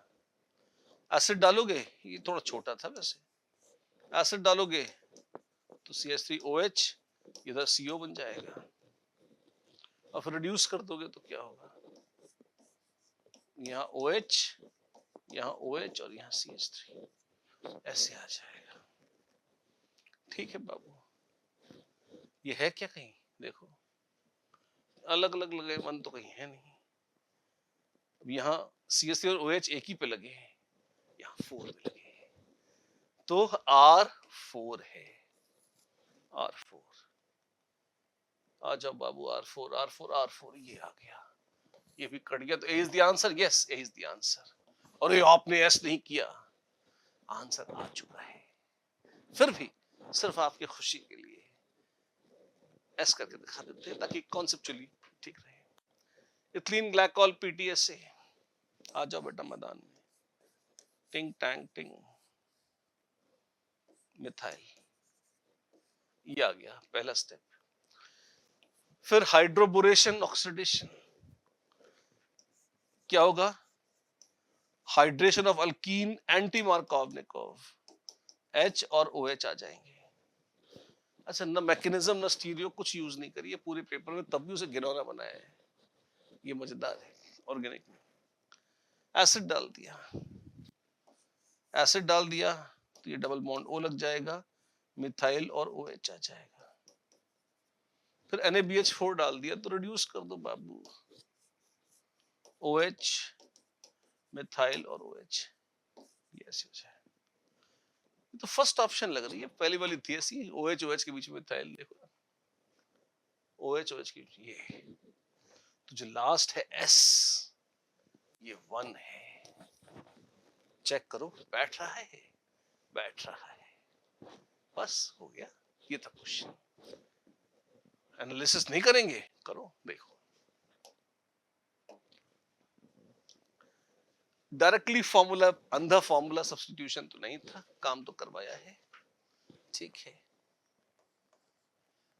मोर देन वन चैप्टर पर बेस था। एक बार चैप्टर देखते हैं कौन कौन से थे इसमें। अल्डिहाइड कीटोन्स तो था ही, अल्कीन्स भी था, अल्कीन्स में कोहाइड्रेशन हाइड्रेशन खूब कराया उन्होंने। हाँ, तो एक से ज्यादा ओजोनोलिसिस वगैरह भी रखी है, ठीक है। 2 चैप्टर थे, अल्केन अल्कीन अल्काइंस का हाइड्रोकार्बन और साथ में कार्बोनाइल कंपाउंड्स दोनों थे, यस। मिसलीडिंग ऑप्शंस हाँ थे, बदमाशी थी, 5-5 मेंबर के रिंग बना के इतना षड्यंत्र रचा। लॉन्ग स्टेटमेंट, हाँ खून तो पिया, बिल्कुल बहुत टफ नहीं था, लेकिन 7 नंबर से नहीं देंगे 10 में से, फिर भी अच्छा क्वेश्चन था, काम बहुत कराया, बहुत लंबा घसीटा, लेंदी था, टफ नहीं था, लेंदी था, इसलिए 7, सही है बात। और फाइनली एरोमेटिक्स का एक प्यारा सा क्वेश्चन, टफ नहीं आसान है, आइए देखते हैं। List 1 contains various reaction sequence and 2 contains the different products या phenolic compounds, मैच करना है यार, ठीक है। बेंजीन सल्फोनिक एसिड है, मोल्टन एनर्जी का कर्म किया, क्या होगा, SO3H ग्रुप हट जाएगा और वो फिनॉल बन जाएगी। स्टैंडर्ड मेथड है फिनॉल बनाने का, ठीक है। इनफैक्ट बनेगा सबसे पहले फिनॉक्साइड आयन, फिर एसिड डालोगे तो बन जाएगी फिनॉल, फिर नाइट्रेशन कराओगे, फिनॉल हाईली एक्टिवेटेड है, नाइट्रेशन में बहुत उजड़ जाएगी, पर फिर भी 2,4,6 ट्राई नाइट्रोफिनॉल और पिक्रिक एसिड की प्राप्ति होगी, तो पी में मिलेगा पिक्रिक एसिड 3, तो P3 is the answer, yes P3 is the answer. 1 तो हो गया। ऑप्शंस में देखिए P3 P3 P3, और देखते हैं, ये तो A और B तो हट गए, अच्छा है। अब देखो इनमें Q R या S में से एक भी कर लोगे तो फिट हो जाएगा मामला। जो इच्छा मैं तो कर देता हूँ आपको सारे आपके मनोरंजन के लिए, लेकिन मेहनत तो नहीं है इसमें ज्यादा। 3 ही ऑप्शन पहले देख लेते हैं। OH OH है, रिसोर्सिनॉल, सल्फोनेशन किया है, फिर नाइट्रेशन किया है, अच्छा, और फिर एसिड डाला है। ध्यान रखना, सल्फोनेशन कर रहे हो तो सल्फोनिक एसिड होगा, OH में ये और ये एक्टिवेटेड है, ऑर्थो पैरा, यहाँ पे भी ऑर्थो और पैरा। पर एक प्रॉब्लम है, लाइन से 3 ग्रुप का लगना बुरा है, तो इन दोनों में से किसी एक लोकेशन पर सल्फोनिक एसिड लगा लो, तो बाबू OH OH और सल्फोनिक एसिड ये करा लो ऐसे। फिर अगला कह रहा है कि अपन नाइट्रेशन करेंगे। अब सल्फोनिक एसिड ग्रुप ऐसा है ना जिसमें इप्सो सब्स्टिट्यूशन हो जाता है ना, तो वो हट सकता है या जाता है रादर, और हाईली एक्टिवेटेड है तो और आराम से हट जाएगा। OH OH, अब जब सल्फोनेशन करा ही लिया है तुमने और फिर वहां नाइट्रेशन कराओगे तो यहाँ पे NO2 लग जाएगा। सवाल उठते इतना नखरा डायरेक्ट नाइट्रेशन का लेते। हाँ, रिसोर्सिनॉल 2 OH के लगने से इतनी एक्टिवेट हो जाती है कि नाइट्रेशन में तो आग लग जाती है, पूरा भस्म हो जाती है। तो पहले सल्फोनिक एसिड डाल के एकदम से थोड़ा सा उसको कंट्रोल कर लिया, कलेजा ठंडा कर दिया, डीएक्टिवेट कर दिया और अब चुपके से NO2 ग्रुप इंट्रोड्यूस कर दिया। ये तरीका है। फिर लोग कह रहे हैं एसिड डालेंगे, हीट करेंगे, देखो क्या करते हैं। OH तो जाए वही रहने हैं। OH ये नहीं, OH OH और बीच में NO2 बहुत कम चांसेस है। OH OH और NO2 NO2 NO2 हाँ, ये जरूर 5 हो सकता है। क्यों? एक तो इसको हटा के लग गया और चूंकि हाईली एक्टिवेटेड है तो बाकी जगह भी तमन्ना हो सकती है कि NO2 लग जाए, जो एक्टिवेटेड ये और ये लोकेशन पर। और कुछ ऑप्शन है? नहीं, और कोई ऐसी ऑप्शन नहीं है। लास्ट वाली को देखिए, ये NO2 ये तो सल्फोनिक एसिड हटा के लगा था और चूंकि 2 OH लगे हैं, एक NO2 ने डीएक्टिवेट तो किया है, अभी भी ठीक ठाक एक्टिवेशन है 2 OH के कारण, तो बाकी जगह भी NO2 लग सकता है। 5 ठीक लग रहा है। तो R5 तो है, पहले NO2 यहां लगा, यहां तो लग ही सकता है और यहां मरकब के बाद भी यहां भी लग जाएगा, जी लेंगे इसके साथ। R5P3 D is the answer. Yes. फिर भी आपकी तसल्ली के लिए Q और S भी कर देता हूं मैं। S देख लीजिए, पहले Q देख लीजिए। चलिए, नाइट्रोबेंजीन है, नाइट्रेशन कराया आपने, नाइट्रेशन कराया, डीएक्टिवेटिंग ग्रुप है नाइट्रो, तो मेटा नाइट्रो डाइनाइट्रोबेंजीन बन गई। टिन HCl डाला आपने तो दोनों NH2 बन गए। क्यों? रिडक्शन करा दिया ना आपने, इसलिए। फिर डाई एजोटाइजेशन करा दिया, बहुत बहुत बदतमीजी करी गई है हमारे साथ, ऐसा लग रहा है। ठीक है, N2 प्लस NH2 ग्रुप का बना दिया, फिर पानी डाला। ऐसी डायजो ग्रुप्स बड़े पीड़ादायक हैं, ये कुछ नहीं होगा, पानी पड़ा हुआ है तो ये निकलेंगे, OH लग जाएगा तो मर खप के रिसोर्सिनॉल ही बनेगी इससे, OH OH। फिर नाइट्रेशन नाइट्रेशन करा दिया, बहुत बदमाशी करी। इसमें नाइट्रेशन करा दिया तब क्या होगा? अब OH OH डायरेक्ट है, वैसे सच तो ये कि रिसोर्सिनॉल में आग लग जाएगी नाइट्रेशन करा के, पूरा इसकी बैंड बच जाएगी, पर आग लगने की ऑप्शन दे नहीं रखी। तो फिर क्या कराएंगे? हाईली एक्टिवेटेड ग्रुप है तो धमाधम OH NO2 NO2 NO2 लगा लो इसमें। फिर तो क्या छूटेगा? फिर तो 5 ही बन रहा है इसमें, तो 5 ज्यादा अच्छा है बनता हुआ, सच तो ये है। इसमें OH OH है और 3 NO2 अगर लगने के चांसेस है तो इसमें ज्यादा होंगे निश्चित रूप से। बुरा हुआ, अच्छा हुआ Q देख लिया, तो Q में भी 5 के लक्षण दिख रहे हैं। एक बार S भी कर ही लेते हैं ताकि पक्का हो जाए काम। ये डिस्कशन इसलिए बड़ा इंपॉर्टेंट है, आप देखिए कई बार बहुत यूनिक आंसर्स नहीं आते, आपको थोड़ा मैनिपुलेट करना पड़ता है, देखना पड़ता है। एस देखिए, टोल्यूइन है आपके पास, KMnO4QH गर्म किया, ऑक्सीडेशन करा के आपने, तो Me बन गया COO माइनस और एसिडिफाई किया COOH बन गया, benzene carboxylic acid, one step से। फिर आपने इसका नाइट्रेशन कराया, जब नाइट्रेशन कराया तो COOH और यहां नाइट्रो, मेटा डायरेक्टिंग ग्रुप है तो नाइट्रो लग गया। ठीक है, SOCl2 और अमोनिया, SOCl2 से क्या होगा? वो COCl बन गया और अमोनिया से NH2 एमाइड बन गया। ठीक है, ब्रोमीन और NaOH, हॉफमैन्स ब्रोमाइड रिएक्शन, तो ये NH2 और ये NO2 बन गया, हॉफमैन्स ब्रोमाइड करा के। फिर डायजोडाइजेशन कराया और पानी डाल दिया। जब डायजोडाइजेशन कराएंगे आप बाबू और पानी वो डाल देंगे तो यहाँ OH लग जाएगा। अच्छा, बस एक OH और NO2, this is what is expected. क्या कोई ऐसी ऑप्शन है? और देखिए, एक OH NO2 ना, पहले देखो, एक OH NO2 एक OH के साथ दो दो NO2 जरूर लगाए हैं, तो अपन चेक कर लें क्या कहीं डाइनाइट्रेशन करा के अच्छा लगेगा। अब देख लेते हैं। अब आप देखो नॉर्मल कोर्स में अगर इसके वर्क करेंगे तो ये आ रहा है। सारे 1 2 3 4 5 ऑप्शन मुझे याद है, किसी में एक OH एक NO2 नहीं है। तो और देखिए बेंजीन रिंग पर नाइट्रो तो लगना ही है, और कहीं ज्यादा OH वोएच दिख रहे हैं क्या? अगर देखूं मैं तो दो NO2 के साथ OH, ठीक है, दो NO2 के साथ OH, हाँ, तीन NO2 के साथ OH, दो OH के साथ NO2, इस टाइप के ऑप्शन है। आप ये देखो मैंने यहां पर जब कराया है तो मैंने सिर्फ मोनोनाइट्रेशन कराया है, जो डाइनाइट्रेशन भी तो हो सकता था, मैं मना नहीं कर सकता। अब इस तरह के क्वेश्चंस में खूबसूरती आप इसकी देखिए, मैंने आपको पूरा ये लाइव डिस्कस करके इस तरह से क्यों दिखाया है। बहुत अच्छा सॉल्यूशन है जो आपके सामने हम प्रेजेंट कर रहे हैं। क्यों? क्योंकि एक बार हम रिवर्क करके आंसर प्रेजेंट कर देंगे अगर, तो आपको खुद नहीं समझ में आएगा कि इसको आप कैसे सॉल्व करोगे।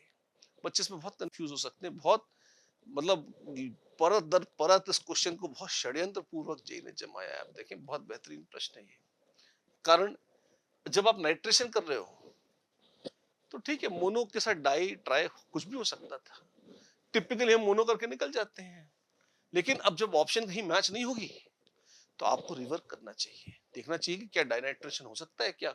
अगर होता तो क्या होता, मेटा डायरेक्टिंग ग्रुप ए भी मेटा है तो डाइनाइट्रेशन होता तो यहाँ पे होता ऐसे। अच्छा, अगर यहाँ होता तो बाकी तो रिडक्शन मतलब हॉफमैन्स ब्रोमाइड में कोई फर्क नहीं पड़ता, बस एक नाइट्रो यहाँ और जाती, ऐसा हो जाता। अच्छा ऐसा होता, हाँ जी।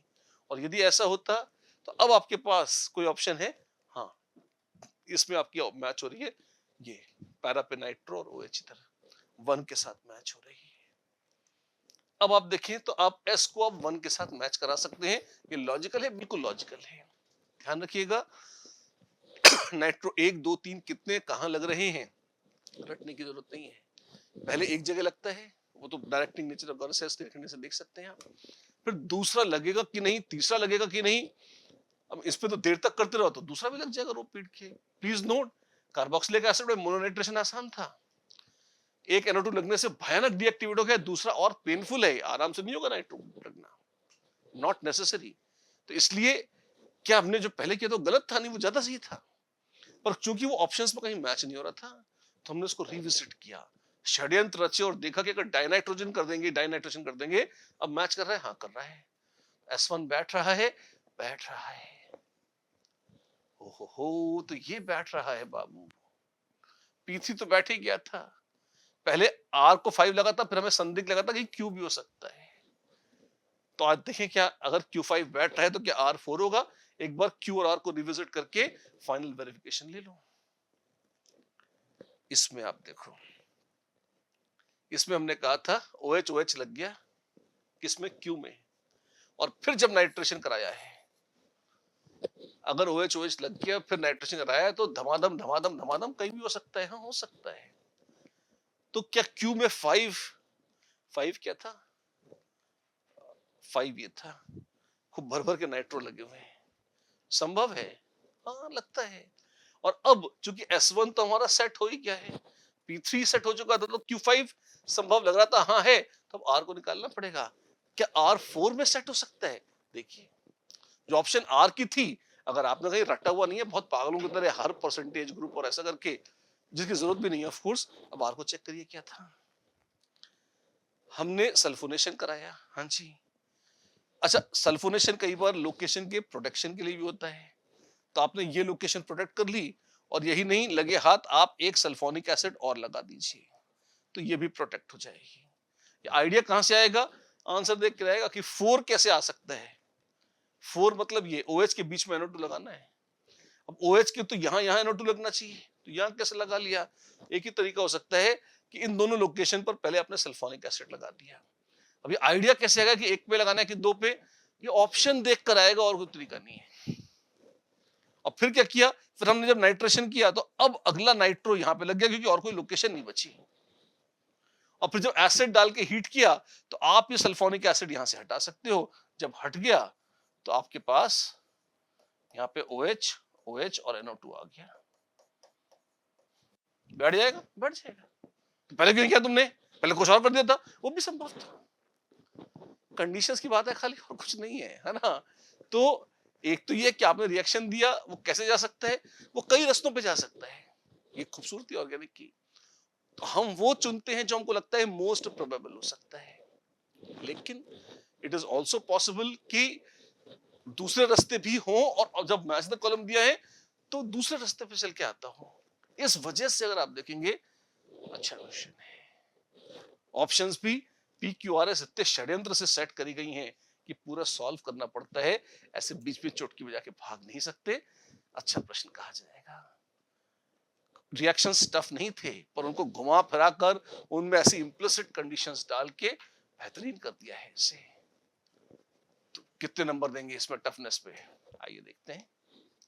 डायरेक्ट ना बिल्कुल डायरेक्ट नहीं है। मोर देन वन चैप्टर नहीं, एक एरोबैटिक्स पे था बाबू, खूब मिसलीडिंग ऑप्शन थे भर भर के, लॉन्ग स्टेटमेंट काफी लॉन्ग था और काफी ट्रिकी था, जुगाड़ लगाकर हुआ है जाके ये, है ना। टफनेस में 9 नंबर देंगे 10 में से इसे। अच्छा क्वेश्चन है। This is IDJ advance paper 1 2024।